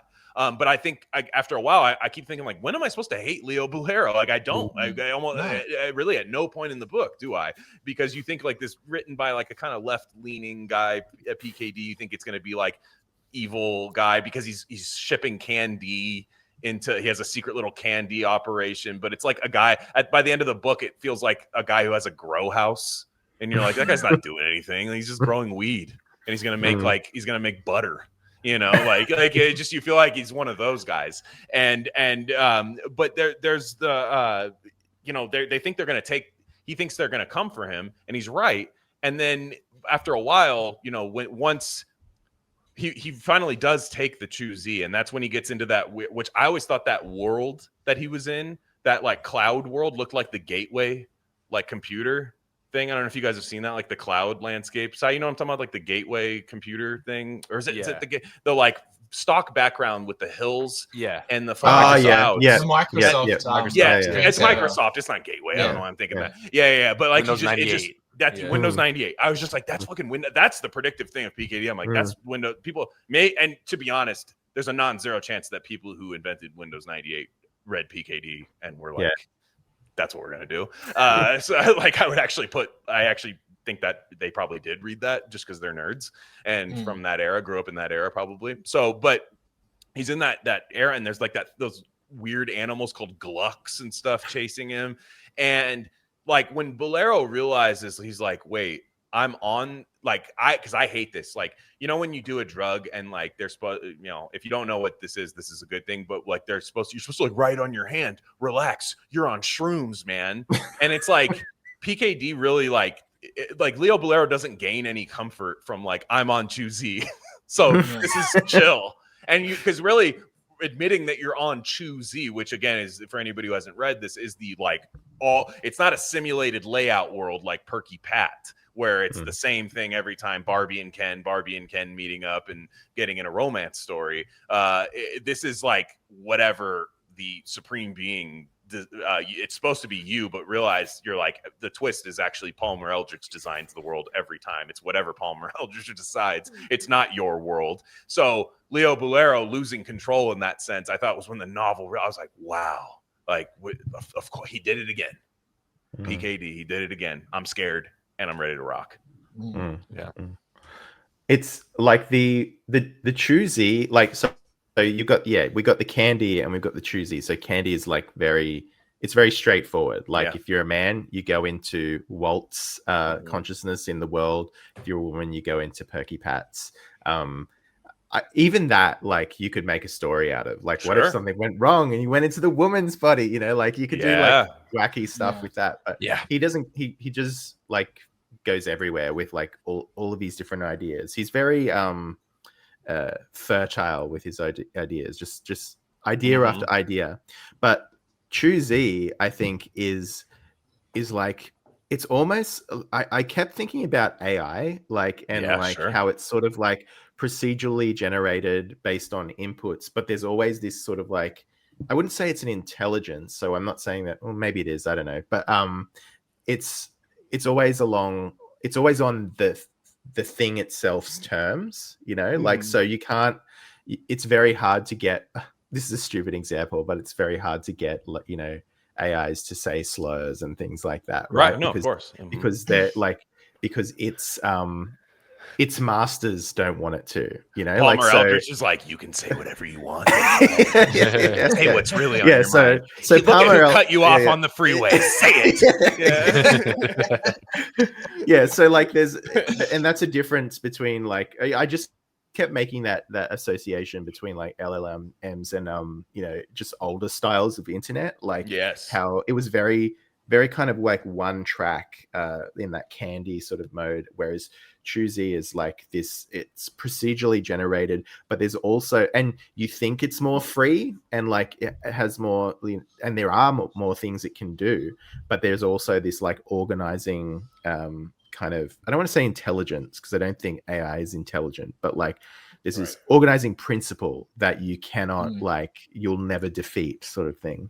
Yeah, no, I it's even like old school like message boards versus like social media now. I like Rancid. I'll go on the Rancid message board, and then it's kind of like this little contained world. And then now it's like social media. It's just like fucking whatever. Every single thing gets like brought up into it. Plus, there's just this intrusive kind of like aspect of like government and corporation sort of like censorship and control and advertising and stuff that's just constantly intruding. Everything's funneled back to politics all the time. Which was never a thing, you know. You can't actually escape on it. Like, it's not escapism. Which is the metal arm. Politics is the metal arm. Politics is the metal arm in the scientists, right? People who haven't read the book, like, anytime you think you're like, okay, but maybe this time they're in reality right now and not Choosy. People, you start seeing Palmer Eldritch, who is this like animatron skin suit guy with false teeth, you know, he's basically got the buckle fat thing like going down, and steel with, like, he's very straight. If you look at the cover of the book, it's pretty good. Like the one where I love the one where he's like doing the 3 on it's really cool. And he so like every time, like when you go on the internet and you're like, wow, I finally found something that's like free of like politics, or finally something like that. And for someone like me, I think sometimes I like the exactly. Sometimes even you know, you think you're like, oh, we're talking about this, we're talking about that, and someone was like, yeah, and that's what, you know, this Marjorie Taylor Greene, you know, like just people start like talking about that, and like Tucker Carlson, and like people start like bringing up all of these things, and you start seeing the Palmer Eldritch skin suit, because I thought I was gonna like Palmer Eldritch by the end of the book. I thought actually Palmer Eldritch is trying to save people, which they do float that idea throughout the book. They're like, Palmer Eldritch is actually scared. He's trapped in his own world and he's trying to solve it and stuff. And it's like, no, he's not. He's actually, this dude is like, we don't even know what the fuck he is, but we know it's a demon. I mean, he's a demon. Like that's like what's happening there. And, you know, and I will say the other aspect of this, and it gets into kind of like a philosophical thing, is there are times I go on the internet and think I don't want to see politics, but I do. And it's like a lot of these people are like, I kind of do want to be reminded that this isn't reality. And you get that part where Barney Meyerson, who's still hung up on his ex-wife, which a guy who gets divorced 5 times for sure getting that plot line in here, and he's like, you know, he's actually in that horrible scene where he's with Richard Hanat, the new Richard Hananya. there I go again. But he's married Richard Hananya, and she's in that part, and you're like, almost, if I put myself in Barney Meyerson's shoes, I almost felt like I'd be relieved by seeing Palmer Eldritch, because I don't want, like, even though you want to go back and try to do that, because that is another way of drug addiction too, by the way, is there's certain drug addicts that are hung up on the past, that are trying to solve the past or numb the past a little bit, like when they're doing this, and that's the kind of drug addict Barney Meyerson is. And he's in there, and you finally, he starts like almost chasing Palmer Eldritch to find him, rather than hoping he doesn't show up in the Choose Z world. And that's how I feel like when I go on the internet. I'm like, yeah, but I do kind of want to see that. My For You page is accurate, actually. I do want to see that, because I go on the internet because I hate things. Yeah. Is that I might be mixing up the scenes, but there's a scene where it might be Barney, or I can't remember who it is. There's a scene where it's like, have you seen Being John Malkovich? Yeah. When John Malkovich goes into himself, and like everyone is John Malkovich. There's like that Malkovich. There's that weird scene where like everyone suddenly turns into Palmer Eldritch, and it's really freaky. And that's what you're talking about. Like when you're going specifically to see that stuff, you know, and then you're like, oh, everyone's an NPC, because they're all just like yapping about current thing.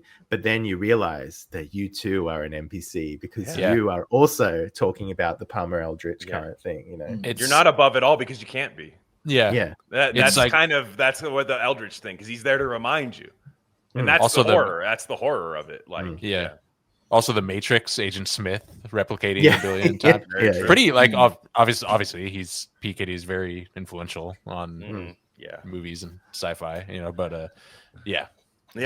That's funny you mentioned John Malkovich, just because I'm like, now you say that, like, that movie does seem like the most Philip K. Dicky, and like, because it's so goofy as well, you know, like they walk into a cupboard and then they just go into this one specific actor's body. And it's like a B actor. Again, it's like Palmer Eldritch is not this guy who's, you know, he's not the top of, there's like one company, you know what I mean? There's one company, and Palmer Eldritch isn't the head of it.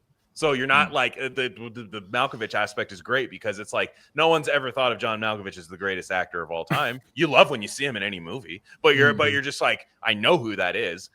Features that you could never forget, you know, like he's just one of those guys, the voice and everything. But it's like, you know, imagine if life was focused on that one person.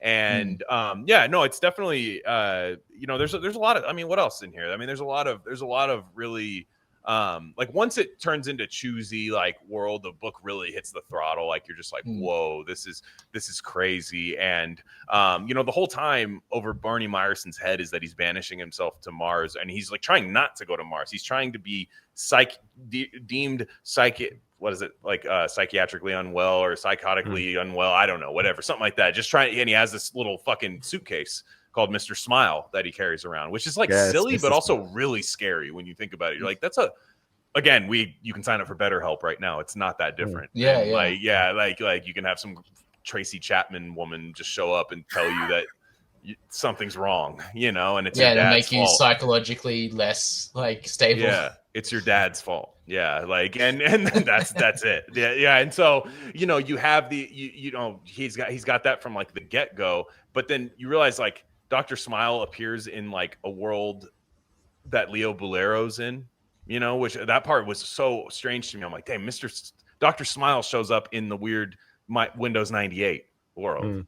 Like, and it can communicate to the real world because like Barney's actually getting the message from it, and like Leo kind of like never has any doubt. He's like, why didn't you come save me and stuff like that? And he's never just like, I never got that message, but he's just like, oh yeah, nah, sorry, I just didn't want to get killed.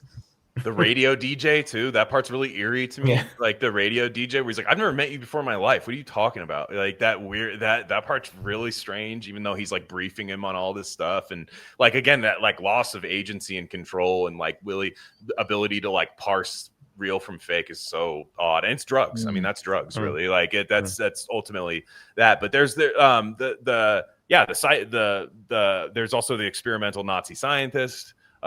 Which is that the most fleshed out part of the novel? No, but it's just there the whole time, and you're like, oh yeah. And they reference it every once in a while, where the woman basically goes there because Richard Hananya wants to get that done, and he's and she's like, I'll go too, even though there's nothing wrong with her, and she goes in and has that procedure done, and she's just like not good anymore, and she's like and all of that, and you realize like after a while, Leo Bolero's like he's getting the same treatment and stuff, and like, what did you guys think of that whole part? Was it called E-therapy or something like that? What a term. And the idea that like you can speed up your evolution, and which I thought was funny, like that everyone just turns into, it's very very classic sci-fi, like everyone gets the giant head, like I know, isn't that weird? Head. The chitinous shell or whatever.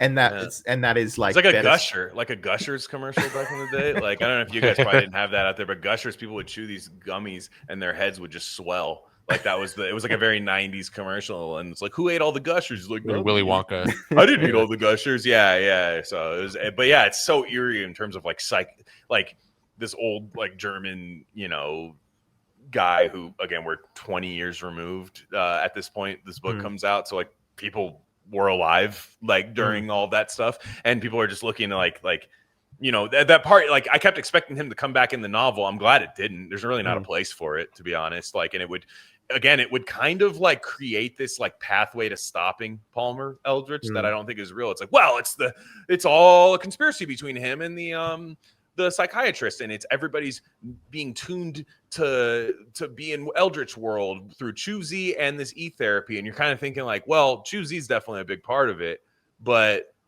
the kind of end of the book is so chilling. You just realize you're like, and I actually don't view it as a negative ending to the book, which I'd love to talk about with you guys, but like where Leo Bolero's like has to keep reminding himself that he's like not this. Oh, I'm not that. I mean, we're gonna stop this and stuff. But he, Palmer Eldritch keeps coming back in. I still viewed that as kind of positive because it was like, well, he's trying. He didn't give up. Yeah. He didn't just vanish himself to Mars. The whole book's constantly telling you how it ends and everything. Like from the get go, they're always like, Palmer Eldritch is an alien, and Leo Bolero is going to kill him, and all like, and you're like, it keeps proceeding towards that. It never actually like fully arrives at that point, but it tells you like so early on in the novel that's kind of what it's going to happen. So I kind of trust that those facts are real and that's what's going on. But it's like, it just keeps like this echoing thing like through the whole book, where it's like shifting back and forth between time frames and going on like a psychedelic kind of like mind journey. That does speak to the metafiction element, I think, too. Is just really just showing the ending, like storyboarding almost. Like, I don't know how, I'm sure everybody has a different process. I don't write, but I can imagine there's a lot of people that know the end of their book. Like, I want, or at least think they know the ending that they want. And they're kind of like, well, it does feel like a omniscient narrator, author kind of like going like, I know how this ends, but that's not the interesting part.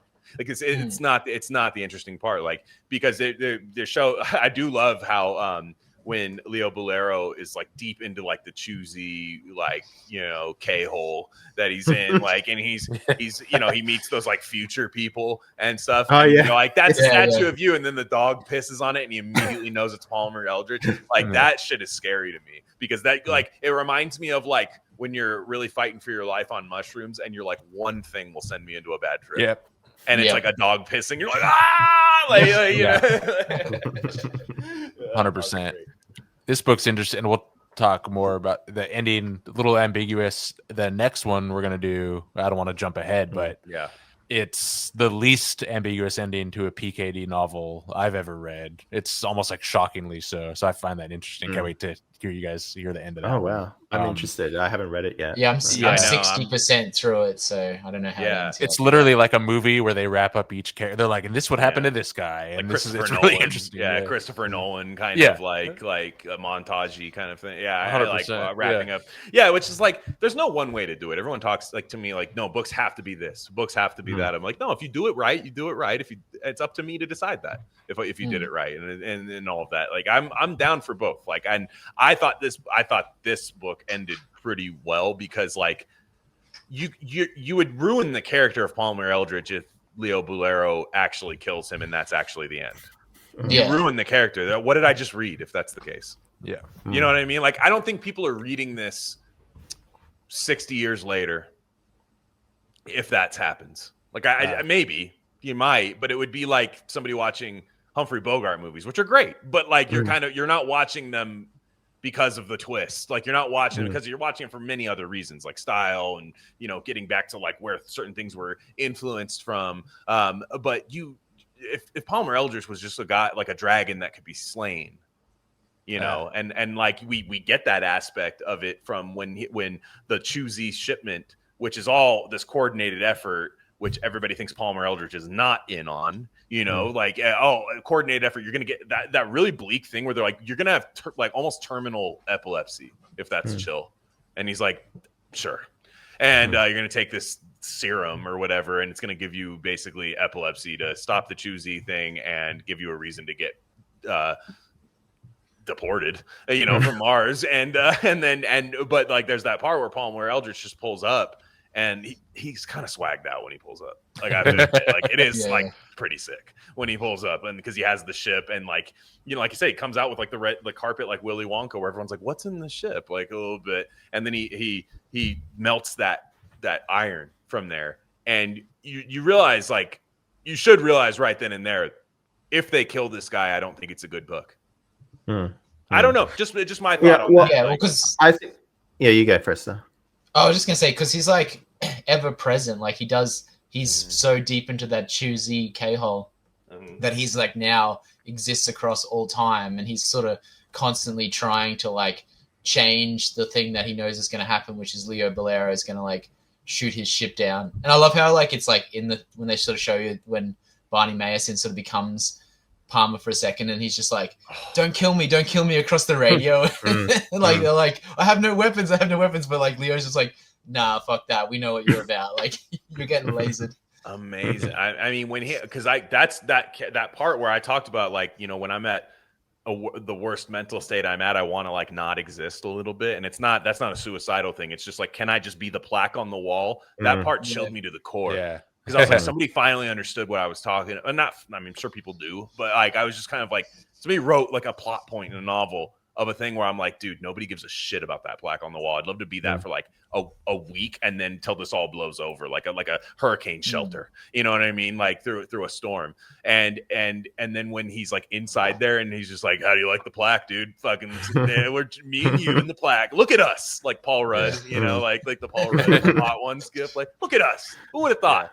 You know, like and the kind of like whimsical nature of him doing that. And you're just like, that part is so terrifying, because that is what happens when you try to like retreat from something a lot of times. Like, you try to, and again, in drug addiction and stuff, like, you never actually quell it. Like, it's just a temporary blanket for these things. Like, you try your best, but like, how many people do you see that like drink themselves into like forgetting something, but then they're still weeping by the end of the night? and you're like, it's girls, but you know what I mean? Like it's kind of like that, like where that's what that reminds me of. Yeah, it's like a George But Jones you know when song. It's like I'm trying to drink myself to like forget her, but like I'm just drunk as fuck and falling over, but I still just can't forget her. No, but you just don't remember that you did it. That's the thing. Like you're like, I'm still doing it, but like you're actually, what you're doing is erasing the memory of your meltdown. Yeah. I found that the inanimate objects thing like really disturbing as well, because it kind of like for me reminded me, I've only been like severely depressed like once in my life, and it was like when I was in my 20s, and I felt like an inanimate object. Like I just like didn't do anything. I was like a rock. Like I just like you know, and that wasn't good. Like it's you think it's good to just like withdraw from society and all of this bullshit or whatever, but eventually after you get out of that, you look back on that and it's like, well, that was a fucking waste of time, and I could have been like living life, you know. So that kind of like that element of it sort of terrified me, because like it's a space that like it's very easy for a lot of people to fall into. I just want to be a rock. I don't want to be perceived. I just want to, but like then after you have been the rock, you realize that you like, because in the book as well, like a week could pass, a month could pass, millions of years could pass, you know, like so there's that element too of it that I think he really, not only is he he's a drug addict, but he really understands I hate saying this because it makes it sound like I'm the type of person I'm not, but like he really understands mental illness as well. Yeah, for sure. Yeah, he's hyper self-aware in every aspect of his life. And he's also because like I said earlier, like we were talking on how it's not really sci-fi, and it's not really. I agree with all your points about the mental health and everything, and that is disappearing is kind of a.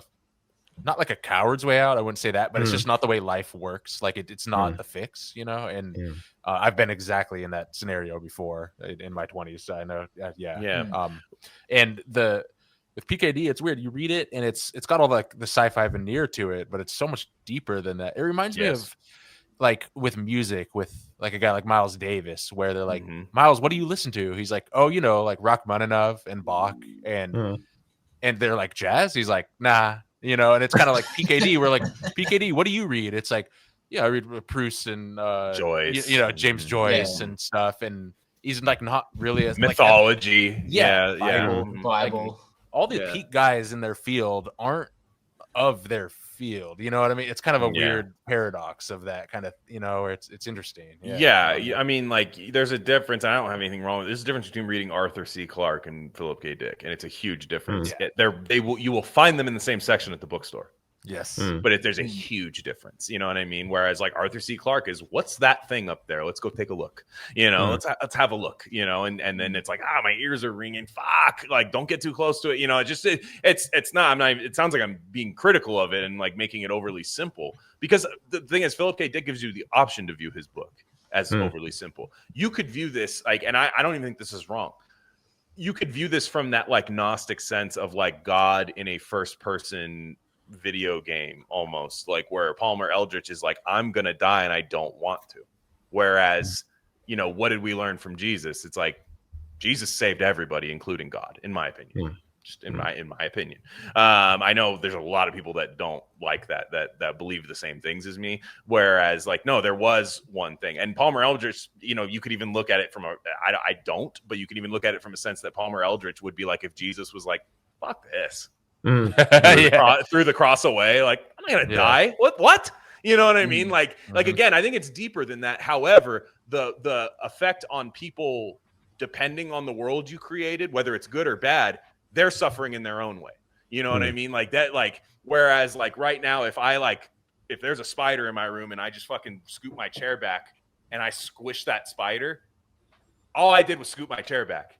The spider lost its life. You know what I'm saying? Like this is kind of like a Reddit-y, like glass table stoner conversation, but like you can view it that way in a sense where it's like, what if God didn't have Jesus and just was like selfish? You know what I mean? Like it was a selfish God, and you can view it from that sense. And then you could even go meta and say this is actually about storytelling and everything, which a lot of times I don't like it, but I think you're right about that, Matt.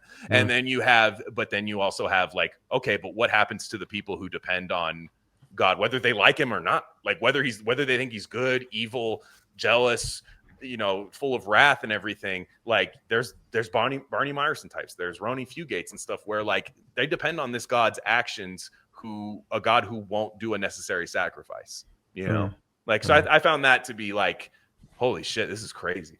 Yeah. But there's also like, there's so much in it as well. Like there's also like that Palmer Eldritch, as the kind of God figure, like is in some ways unknowable as well. Like, so like what are his real motivations? Like the motivations are he doesn't want to die. But that's about it. Like, what's the implication of that? Why doesn't he want to die? Is there some greater purpose or whatever to him not dying? Like the book kind of does leave you in a state of ambiguity. I think someone mentioned that before, and a lot of people have issues with that. Like we were saying about endings, that people want the ending wrapped up nice and tightly, and I can understand modern frustration with that actually, because so much now, so many things, movies mostly, but it exists in newer books too, that ambiguous endings are sort of like wheeled out in a kind of way to like hide the fact that you don't know how to end your story. And this Skill happens. issue. This happens in films especially. Like so many films these days do that, but it's because they haven't worked on they haven't done the hard yards of like working on storytelling, like that basic craft, right? Whereas Philip K. Dick, you trust, which is a good word because there's so much like issues with trusting like what's real and what's not. You trust that he knows what he's doing, even though he is a mentally ill drug addict. Like it's like working in construction. Unfortunately. The ambiguity is like intentional. Like it's not this like, oh fuck, I gotta end it. Like let's do a like magical realist scene to like make it all not make sense, but we've got to end it somehow. Like he is leaning into the ambiguity, and it's okay to like sort of not necessarily come to a conclusion about what's real or what's not. It's like sit in the ambiguity of it, and that I think is the key to a lot of PKD, is that like it's not. You can wonder, it's fun to wonder, what actually happened? What was actually real? Or you can just sit back and just like, just sit in the ambiguity, like, and, reflect to yourself, like what reality is, what I think reality is, and all that sort of shit, Yeah. It's like trusting. It's like a chef, right? It's like, can anyone reverse sear a steak? I mean, if you spend enough time cooking regular shit and you learn that at like a thing, and certainly more people are more gifted and don't have to dredge through it all and all that stuff. But like if you go to a bad restaurant and they're like reverse seared steak for $8, it's like, we'll see what happens, and maybe it's a surprise. I've read some things where I'm like, wow, that surprised me. You know what I mean? That was actually a lot more coherent than I thought. And I thought this was like cheap trash, which I was fine with. Like I was fine with that being. But PKD he came up under the pulps. You can't have ambiguous pulp endings. Like it just, in the pulps, people just stopped subscribing to that magazine. They don't do that anymore. And he came up under like crime writers. Like that was what he did when he first got to the Bay Area. I think I could have that wrong. It's been a while since I've read his biography, but he went to the pulps and they're just like, he learned that craft and then expanded on that and said, here's what I can do. People that make movies nowadays, they just watch an old movie and go like, what if I just projected myself onto that movie and life isn't so simple? And then the movie just ends because we shot it in VistaVision. Look how beautiful it looks. Who cares? Like that's, you can see it. If you read enough things, you can see it. With that, couple other things I want to talk about with this book is I do want to give the Anne Hawthorne character some time, as well as the people on Mars, the Mars community people, which at the beginning of the book I found boring and stupid. The Mars people, like Mars farm people, I'm always like, God, this is kind of sci-fi I hate reading. Is like there's a garden on Mars and everyone hates it, like, you know, and then the parachute comes, and I was like, but again, he lands the ship perfectly. It becomes a very essential part of the book. You have those people. I love that Mars is like this debaucherous prison planet out there too, like where everyone just fucks all the time. It doesn't seem to be ultra pleasurable. It just seems like scratching an itch. It's almost like cope, right? Like kind of methy. That's how they cope. Yeah. That's all they have. Like, I think it's like, meth, like if society is just like so shitty and without meaning, because like it would have been shitty if their gardens, if they figured out how to like get it working, and they like, oh, it's all of a sudden blooming. And it's even funny when Barney's going there, they're like, oh, you're lucky, you're going to the fertile crescent. Like, and he's like, oh, I've heard that they've actually, and then he gets there and it's like, nah, they got nothing growing. But like that's all you would do on that thing is like, all right, well, like, there's no other fun to be had, so I guess we'll just do candy and fuck and stuff like that, and life swap. Yeah, and they're waiting for like their like Call of Duty like shit to like drop from the sky and get it, like the little like release packages you get in like Black Ops and stuff, and they're waiting for those things to come from the sky. And Barney Meyerson the whole time, just after a while, just goes, you know what, I'm just gonna go to Mars. Like he perpetually wants to punish himself, and it's all because he doesn't know what atonement actually is, and like penance and things like that. So they give him this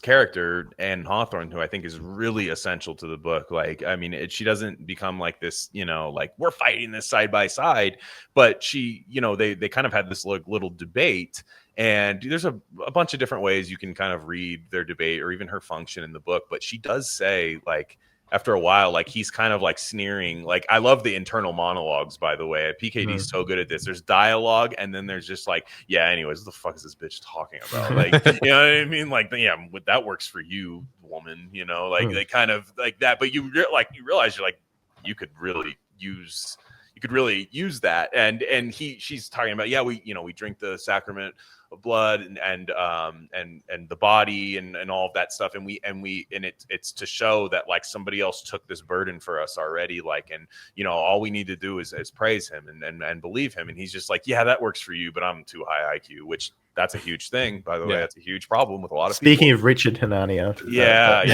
I even think PKD struggles with it. I think PKD realized, like, PKD like probably was like, I wish I could shave off like 20 IQ so I could be a Christian. And I'm like, that sounds mean, but I think there's a lot of people that could use that. Like, and it's a humbling, and usually God humbles you, but even then you still can't put your IQ to the side and be like, oh, that was meant to remind me of his presence. But like, what I mean is the Anne Hawthorne thing, she's just like, well, your idea of atonement is just sending yourself to fucking Mars and just crying. So like, who's really the dumbass? Well, the IQ thing as well, like, just reminds me of I don't know if you guys are familiar with this type of guy online. They like reason themselves into Christianity, usually Orthodox Christianity, because it's the most based. Because there's gold. There's icons. And they're usually pretty high IQ guys, because they're like they're doing it from a like logical, philosophical, really kind of convoluted ways into it. And I feel like they're the worst type of Christians, because they're like just constantly like, they're basically they probably were atheists, and they're basically just doing the new atheist thing with a Christian patina now, like going, you're an idiot for thinking this, you're an idiot for thinking that, like, and that is the hindrance of high IQ when you're dealing with this stuff. Like, it's not enough just to like accept it. Like, you've got to like argue and rationalize like in this like hyper autistic way, and they're missing the point that like something like God is irrational and like ununderstandable, and they're still trying to like I think I know what you're talking about. Like, they're the kind of guy who's like, well, like, if you look at people who are Christian, they tend to be like happier and have better mental stability and stuff, like, so I'm gonna like trick myself into believing it, but I seriously but obviously I'm too smart to actually believe it, kind of thing. You need to submit. You need to submit. And also the IQ, you might be able to convince yourself you're smarter than the average guy, but you're not smarter than God, and Mm. and also there should be a moment where you doubt your own intelligence when you get to a certain point, and you're kind of, and it's, I agree. You put it in a, Yeah, they're still you guys putting both too much faith in rationality and reason. Like that's still their ultimate ideal, and they're trying to just believe in God in a rational, reasonable way. Well, also, like, just there's just people that just think it's transgressive to be a Christian now, and like, I hate that fucking word. Like, you're talking about something that transcends transgressiveness. Like, you're talking about like something that, like, don't become a Christian so you can look at the guy next to you in the world. It's like, I'm gonna get you, and it's like that was what turns a lot of people off from it. Like, to be honest, is like the guy who acts high and mighty, and PKD talks about that in his novel. Like, this guy doesn't know what he's doing. He's kind of like doing it in almost a narcissistic way and stuff, and where PKD sounds like he struggles with just submitting to that, because like he's just like, I don't know, I have had some weird shit happen to me, like and look, I haven't had half of the weird things happen that if I'm to believe what he's saying is real, like I haven't had half of the weird stuff happen to me, and like he's dealt with some like pretty biblical purport. I mean, losing your twin sister when you're somebody who is that sensitive, like mentally and stuff like that, like there's too many like anecdotal cases of people like really having that like twin telepathy for people to realize, like people to say that that's nothing, kind of hogwash and stuff. So he has all of these things happen, and Barney Meyerson, like at some point, like, yeah, if he did take like the sacrament of like communion, is that going to stop Palmer Eldritch? Probably not. But I do think it could quell a little bit of the horror, like of it. I mean, oddly enough, like like submitting to the Eldritch world, even though I believe he's actually a demon, I actually don't believe he's God. Like I think he's a demon because he has way too many like human fallibilities. Like, and again, a Gnostic might say, well, that's what I believe about God, and I would disagree there. But like, if it's that world, and you're just like, okay, the world's fucked. You know what I'm saying? Like, this is Revelations. Let me take the sacrament or something like that. Like Barney Meyerson would be better off doing that, in my opinion. It's like, okay, maybe this is taking over the world. Let me just see if me and mine can kind of get to a state where like, hey, look, maybe we die and Choosey's still in our system and we're just fucked forever and it's just demon world forever. That seems that it is going to happen no matter what. So we might as well take that there. And Barney Meyerson cannot do that. And that's ultimately my frustration with him. But it's a very human frustration. It's a frustration I have with myself, with a lot of people. It's a kind of peek behind the curtain for a lot of people that they don't exactly get. And I think that's such a masterful, like, you just aren't going to get that from a lot of authors. This kind of like debate that isn't actually an internal monologue, though he does have good internal monologues. Through the dialogue, through the dynamics of the characters, you realize there's a certain struggle there, and he's not just hammering you over the head with it, because there's all this fun stuff happening on the other side, like a lot of like sensational things, both plot wise and style, within his style and stuff. And I was like, damn, dude, I was looking at my bookshelf of all this PKD I haven't read. I was like, I want to read all this shit. This is great. Yeah, like, well, he's like the one of the sci-fi authors who actually like deals with like the unquantifiable. Like everything else is like, how many cc's of rocket fuel do you need and all that bullshit. Like, and he's like, I'm gonna like explore the human soul and God and all of this stuff, and that's why it has like an ambiguous ending. Is like, because what if you put like this is how it all wraps up kind of ending? Then it's like you're trying to say like, yep, that's the soul explained, figured out, grokked it, Yeah, because even if they kill Palmer Eldritch, like they like kill him, like in this like mythological slay the beast way, and the ending is still the way that it is, like where it's like, oh, but his soul is still there. You're just like, I don't know, I don't know if it works as well. I think just kind of that like weird hell loop that Leo Bulero's in at the end is so scary. Like it's just like that to me is just like, okay, we know that's going to happen, but Eldritch has the ability to prolong it, and time to Leo Bulero will not be the same as time to Palmer Eldritch. They say that many times, and it's like, yeah, you are going to do it, but how long? How long is it going to take in your concept of time, which is like this ultimate form of suffering? And it's like the difference between 8 hours at home when you're fucking around versus 8 hours at work where you're staring at the clock all the time. And like everybody knows that sensation of like time not working the same way. but seeing that in like a sense of God and demons is like even crazier. Yeah, I get that all the time when I'm reading books. Like if I'm just fucking around for like, I've got a day to do it, and I'm just fucking around, and I spend 8 hours just doing nothing, like just pottering or like going on my phone or on the internet or whatever. And then like another day, I'll be reading a book. I'm reading another book at the moment, and 2 hours passed and I finished it. Like you could be doing so much more. Like that concept of time, like it expanding, and you feel you play like a video game for 8 hours. It feels like 45 minutes. Yeah. Crazy, There's an ambiguity there, like as well, that I think he really gets to. He loves doing that too. By the way, he does that in Ubik as well. Yes, like sure. Towards the end as well, where they're like the worlds are sort of collapsing and the concept of time is sort of played with. Like where I can't remember the exact details, but like characters are sort of doing something in one timeline and that has an effect on another, and like the world is sort of crumbling around them. But yeah, that sort of just reality being reshaped, and that also being very tied to perception as well. I think is a very interesting aspect of PKD. I think time fascinates me more than almost any kind of thing in books, and anybody that's trying to like distort a world in a book. Like time is like the number one thing to me. Like it's just I mean, like the world runs on it, but no one can agree on certain things. Everybody has a different concept of it.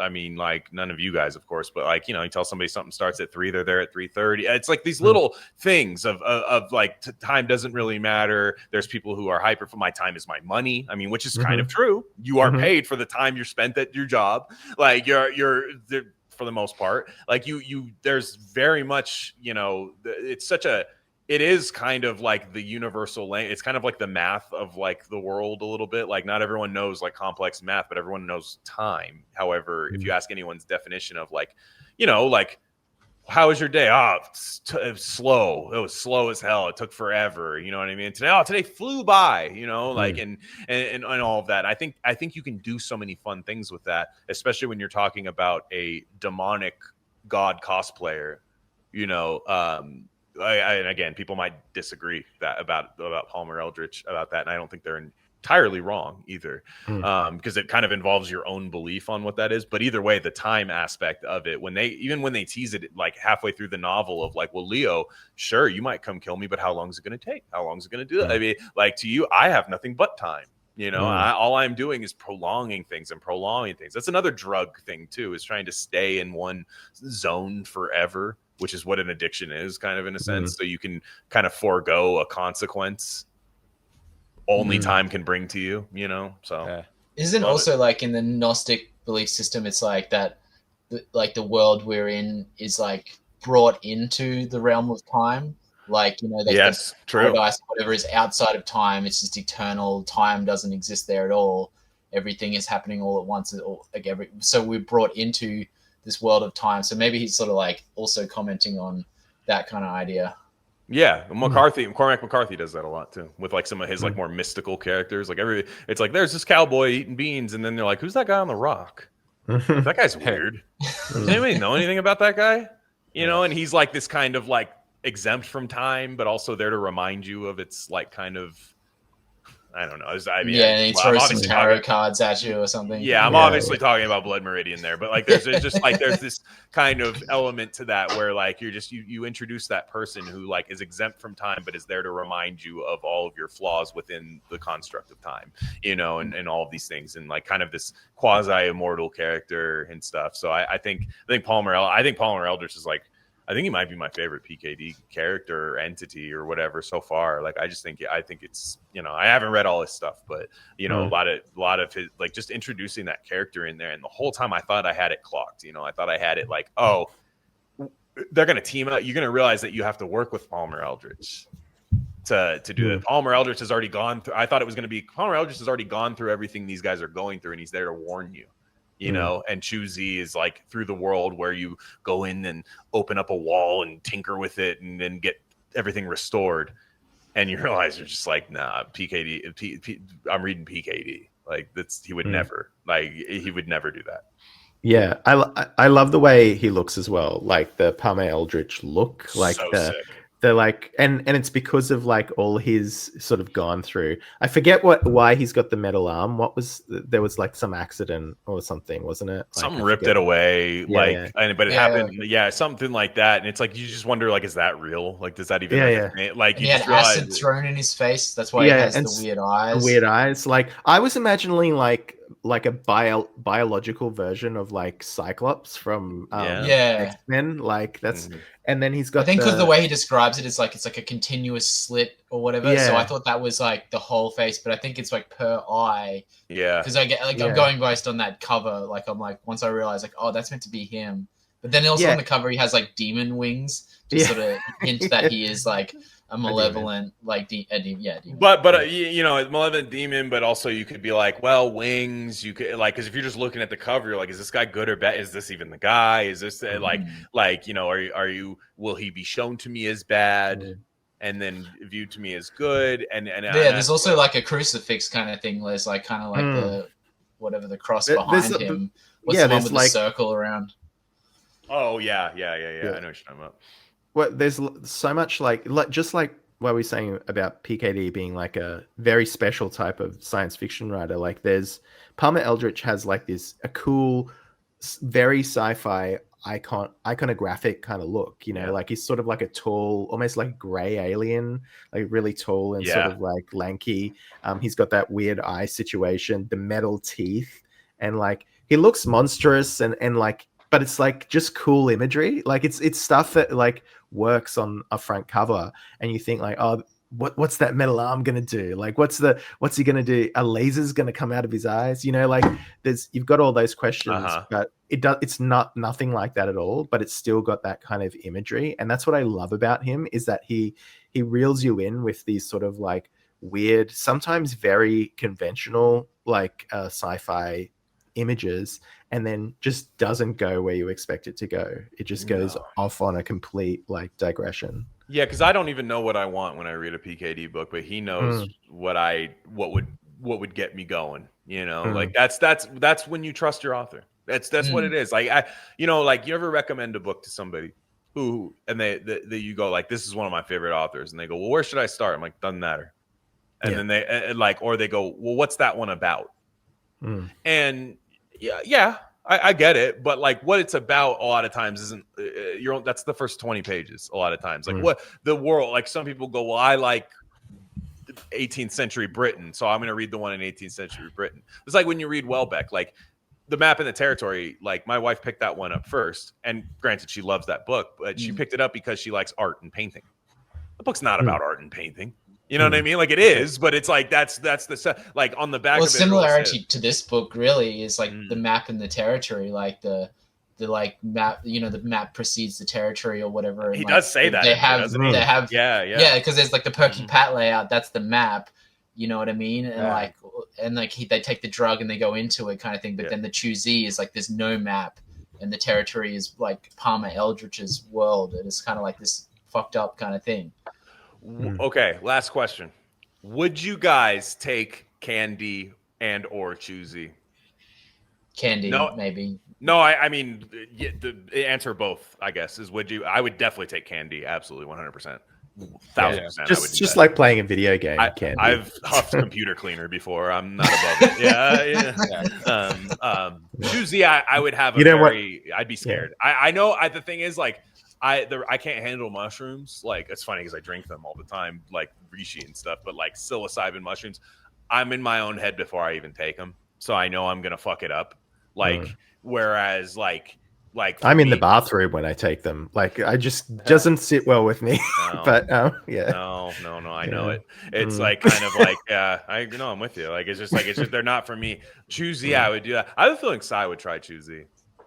Like, it's like, what are you, scared, dude? What are you scared of the choosy? That's Dude, I can handle it. Yeah. When I was like 21, I would have taken both. Sure. But like that's around the time I like exhausted my like psychedelic quota.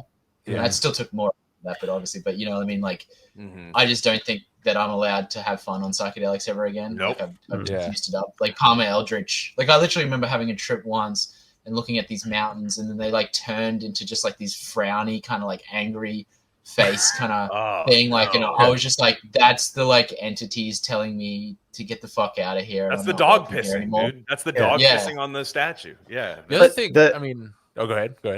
Oh no, I was just gonna say with psychedelics, like, you know, I've done mushrooms and that was not great. I don't think I got the full effect because I got really sick. But I did acid. No, that's the full effect. Yeah. That's normal. Yeah. But the feature. But I've always been curious about DMT, but I'm kind of scared of it at the same time. So maybe it's like my choosy because I'm like, because DMT is choosy. For sure. I think it is, and I think it existed back then, right? So I know it's existed for fucking forever because of the apocalypto cultures and shit. Like I know that, but you know, Squanto and all of them were taking that shit. But if my history is correct on drugs, but but like in the 60s, like people were fucking with that, right? And like Berkeley, people were doing it, and then it went kind of out of style, and then it came back in like the 2000s era. And he tried it. You know, he tried it. PKD for sure. Terrence McKenna would smoke DMT at the peak of acid trip. Oh my god! But he's so jolly, though. Jolly people can do that. Yeah, like they can do that. Yeah. See, like those dumb guys who can just do acid and mushrooms their whole life, and it never elevates beyond like, it's really fun. I listened to the fucking whatever shitty band Muse or something, and like I had like a great time, saw colors. But like anyone else, you do it like 10 times, and then it's like it immediately becomes a hellscape. Yeah, I did do DMT once, but it's kind of funny. Like I didn't get the proper effect because like I was like to my girlfriend at the time, like I got some DMT. She's like, don't do it. And then she went to like have a shower, and I was like playing Need for Speed, and I'm like, I'm just gonna quickly smoke it. But I didn't like hold it in long enough, so I'm just like playing Need for Speed. Like starting to trip, and then it kind of wore off, and I was expecting to go see the fucking Machine Elves, but like it didn't happen. I've tried a few times with DMT, and I've never got the the whole like portal where you just go straight to the, you know, like the super intense thing. I wanted to do it at least once. Every time it just, man, it's so intense. It's not a pleasant feel. It makes your blood run cold almost, and you're just like, what the fuck? And for me, it's very alien. And the furthest I got on it, I did feel almost like a godlike presence in the room, and like it was kind of like a consciousness expanding. But more than anything, it just makes you, it's just such a jolt at first. You're like, whoa, what the fuck, you know? And it's really intense. And then people are like, no, you got to do more to go. And you're like, well, okay. Yeah. But this is what I'm scared of with it, is that like, people say that they feel a godlike sort of presence, but I'm like, and especially after reading this book, I'm like, is that godlike presence, or is that a Palmer Eldrich like presence that is like posing as God? And like I get a super superstitious about like, is this all just accessing the demon world or whatever? Like, and I'm just like, I'm not going to do it. So that's my answer to choose E. It's like gambling. It's like gambling. You'll never lose money not gambling. In terms of like, you will not lose money gambling if you don't gamble. Like that will not happen. However, gambling's fun. You know what I mean? Like it is a fun thing to do, and it's decadent. The evil aspects of it are kind of a feature at times, and there is kind of a self-punishment aspect of it, where you know, for me, when I took mushrooms, I had a bad trip, but it was an important one. You know what I mean? Like it kind of scared me away from other things, killed a little bit of an ego, like and it was kind of like, okay, that was bad. Like I won't not doing that again. And maybe that's what it was telling me. But I was kind of like, okay, let me recalibrate. Maybe I don't know everything. Maybe I'm not, you know, maybe at 28, I'm not the smartest person of all time. Maybe I'm not that person. And, you know, the thing is like, you know, the horror of this book is that choose E, you can come to that realization in there. And then it's Palmer Eldrich is like, well, I'm glad you learned that. It's too late. Still got like 350 years to just deal with this, and then you're homeless talking to Psi in Santa Cruz. Yeah, exactly. Yeah, change a thing. Wouldn't change a thing. I wouldn't change a thing. Yeah. So Yeah. Well, guys, this is part one, of course, of Dick Month, as we called it. But I think it'll be more of a week in that sense, because I think we'll bombard you guys on both feeds with them. It sounds kind of fun. Flow My Tears, the policeman said, which there are many people that have that as their favorite PKD novel. I've heard some people say like that's the one. It feels like an interesting 74 feels like a very pivotal time for him. It feels like right before he started spazzing out, like totally, but also I'm sure there's going to be parts of the precipice in there where you're like, okay, he's getting close, I love, like I said, Ubik is the best book. Valis is my favorite so far, I would say. Like Ubik is just like, if you could recommend that to anybody. I've recommended it to people who do not read sci-fi and they're like, that ruled. But like Valis, if you're just really into that like personal journey kind of aspect and inversion of the world and like kind of looking outside, like this isn't what everybody else is seeing, and I thought Valis was like, wow. And the way Valis ends, I think is just like, I know it's not technically the end of the saga, but the end of that book is incredible. I will say, if you're one of those people that's looking to get back into reading, I would pick up like a PKD novels. I would you can burn through them in a week if you want to. And there's a lot of them. You're not like, it's not a precious resource. Like it's not like Welbeck or like any of these other people. It's like, well, there's only 8 books, like he has a million. The selected short stories are awesome. We've covered a couple on Gain of Fiction. They're awesome. Like Total Recall's in there. We Can Remember It For You wholesale. Like he's maybe the best short story writer. He could be. Like you could make a case for him being the best short story writer ever. And like I said, if you're looking to get back into reading, if it's something like that, but you want those like sensations and kind of twists and turns that are cinematic, but also very much what a novel provides. They kind of bridge the two there. I would pick up. There's a lot of them, and people always say where to start. I don't know. Just look up one that sounds fun to you and pick it up. Not Man in the High Castle though. That one kind of sucks. But a lot of people don't like the book. I didn't read it. My mom, she has she's very much Audible credit while she knits. Like that's her thing. She did not like Man in the High Castle. Like she was like, she loved Ubik. She loved, there's a few other, I think she did a couple other of his books. I think she did Eye in the Sky. I've heard Eye in the Sky is awesome too. That's like one of his first like big novels where like he started getting really like odd, but on a mainstream sci-fi level.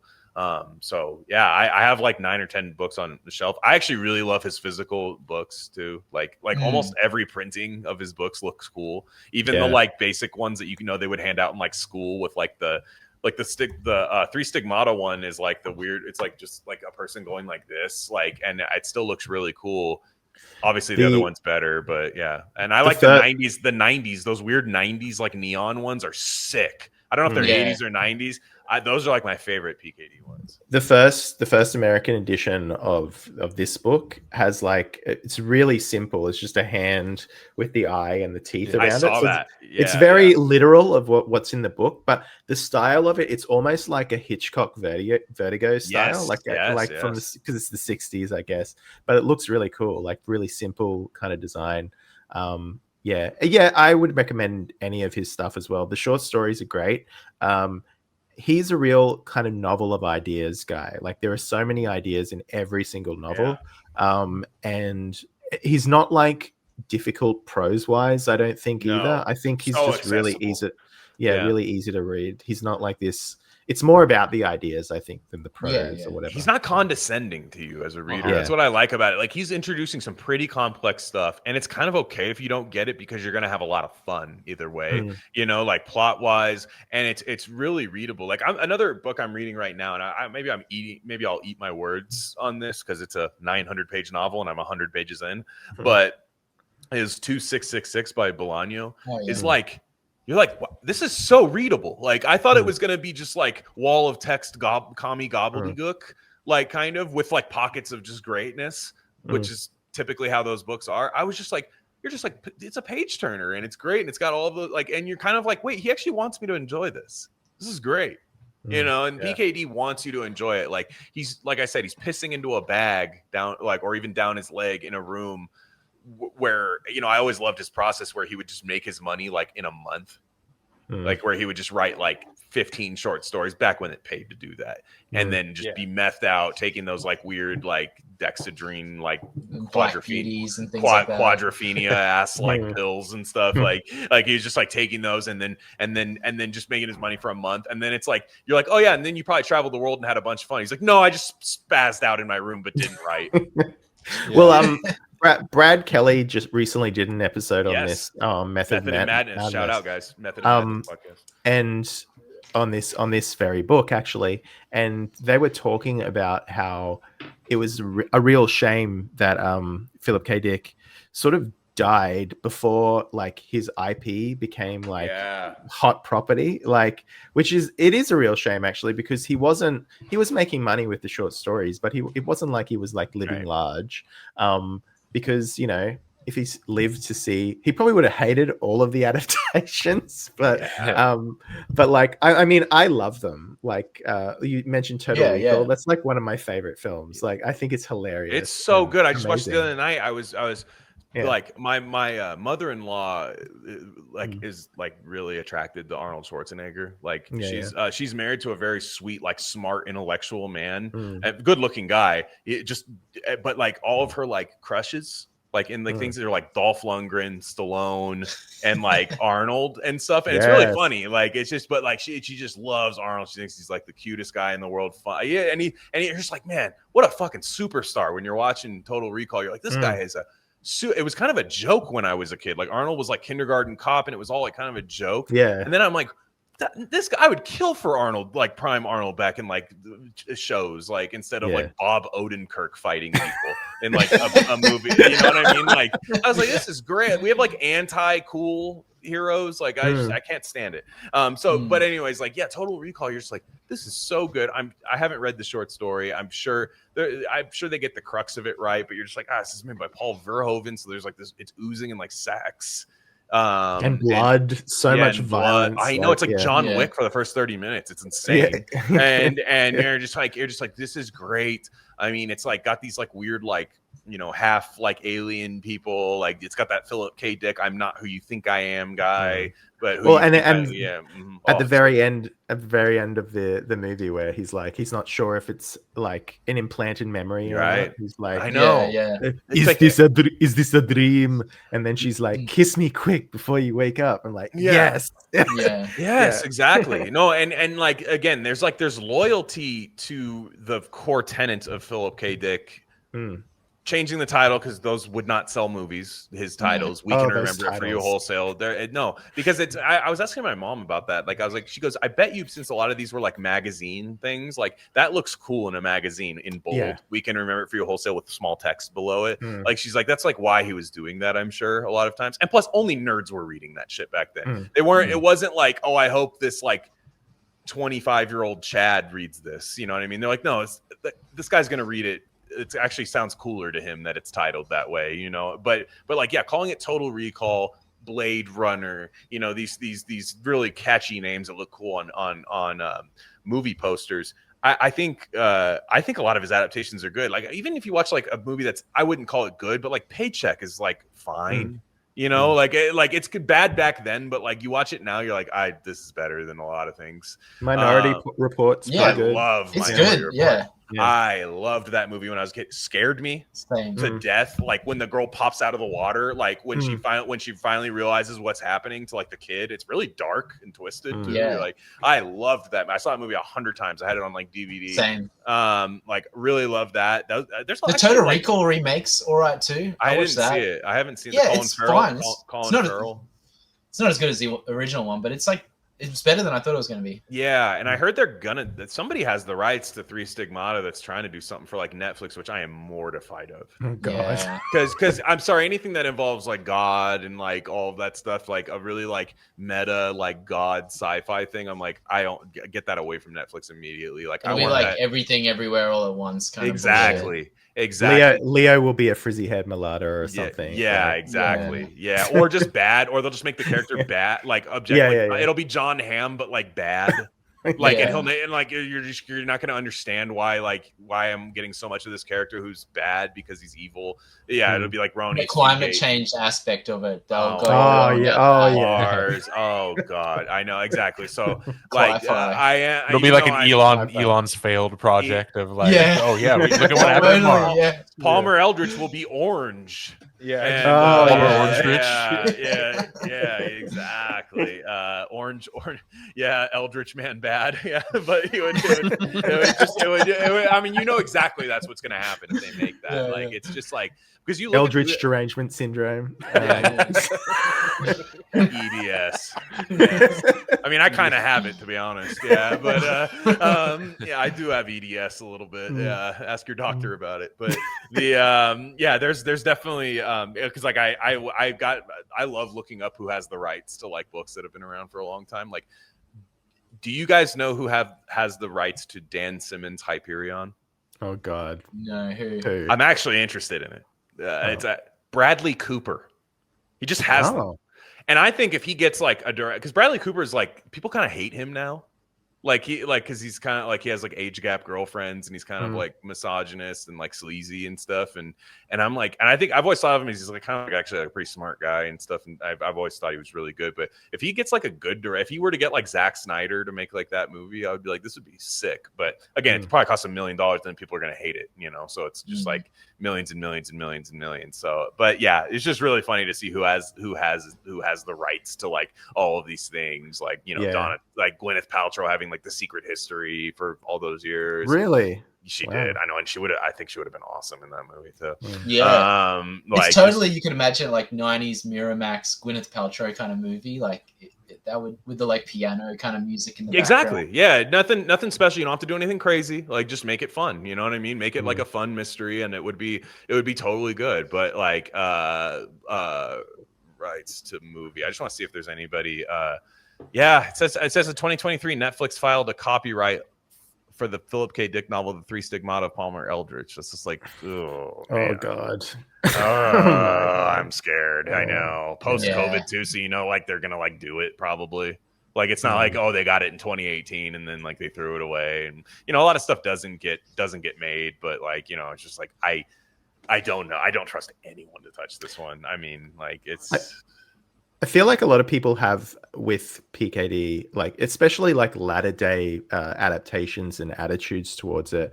It's a very like, a lot of the concepts have been ported into things like Black Mirror. And the problem with things like Black Mirror is that they have what I was talking about before, that kind of instruction before imagination thing going on, that there's always the point and they've got to like hit you over the head with it, which can work sometimes. Like there's a couple great Black Mirror. There's a couple Black Mirror episodes. When the guy with the child porn one is legit disturbing. The one where the guy's jacking. Oh yeah. They caught him jacking off, and they're and you're kind of like, what's the bit, dude? Just admit that you jacked off, and then they're like, you don't know what he was jacking off to, and you're like, fuck. Like I was like, I think that might have been the first episode of Black Mirror, and I was like, this is gonna be awesome. Then you know, it kind of got into like Reddity, like politicians fucking pigs, man. You know, like Tom I like Morello. The pig fucker episode. It was good, but you could tell it was shocking at the time. That was the first one I ever saw. It was probably like good, but you like it immediately was bad after that, except for the Jesse Plemons Captain Kirk one. That one's awesome. I love that was sick. Nerd Rage, like girlfriend one. I love that one. That was that one where it was like 3 movies in once, where there was the guy who was like had the thing to like empathize with people, and then he he became addicted to pain, and he's like cut. That one was sick too. Loved it. I like. There's a few that are great. Then the Choose Your Own Adventure one sucks. That one is the worst. Where you could use the remote to like choose which way it was going to go, kind of thing. I know. That was shit. Oh my gosh, I totally forgot about that. I just remember like I was just thinking like, I'm done. I can't watch this bullshit anymore. And now I see that it comes out, and I'm like, do people watch? I guess people do. Is it still going? Yeah, it is. I think there was a good news. But this is the thing about the Netflix era as well. Like, it's just so much churn, and it reminds me of like the cable era. Like, have you guys ever been with your significant other and just like, let's watch something, and you just cannot find anything, even though there's this like slurry. So I've just been trying to. I autistically make lists of things, and I go, "This is what we're watching." No, I do Yeah, it. yeah. And like my Yeah. wife, I said the same thing. I'm like, what are you interested in? Well, okay, that looks good. If we don't have time to start it at the time, whatever, like if it's too late or whatever, I write it down and I go, we're watching that tomorrow. I don't get like because I hate the fucking scroll. I hate the scroll so much. I hate the trailer. I hate all that aspect. The trailers. Like, watching the trailer. That's especially if it's a 70s movie and they just show you a scene of the movie that is so it picked out by AI probably, and like you're just like, no, I hate that. We write these down and like we just go tomorrow we're watching that, and that's what we do. And like old people with a TV guide, like that's you gotta like what we fascistically stick to that. Otherwise, you'll just be like, oh, am I really in the mood for that? And then you just end up like, yes, an hour trying to just figure it out. You got to just be like, no, we said we want to watch it. Just watch it. Worst case, it's not that good. Recommendation along the same lines of like PKD type stuff. Have you guys seen the new Vince Gilligan show?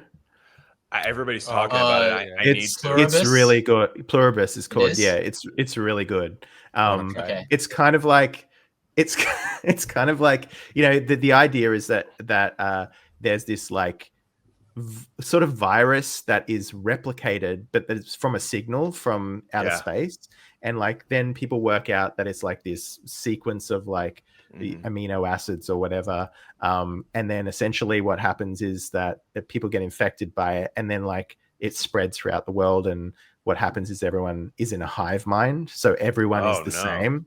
So everyone has the same mind, but there's like 12 people on Earth who are immune to it, and it follows like one of the characters who's immune to it, basically. And it's just so good. Like it's kind of like secretly based. Like, maybe not so.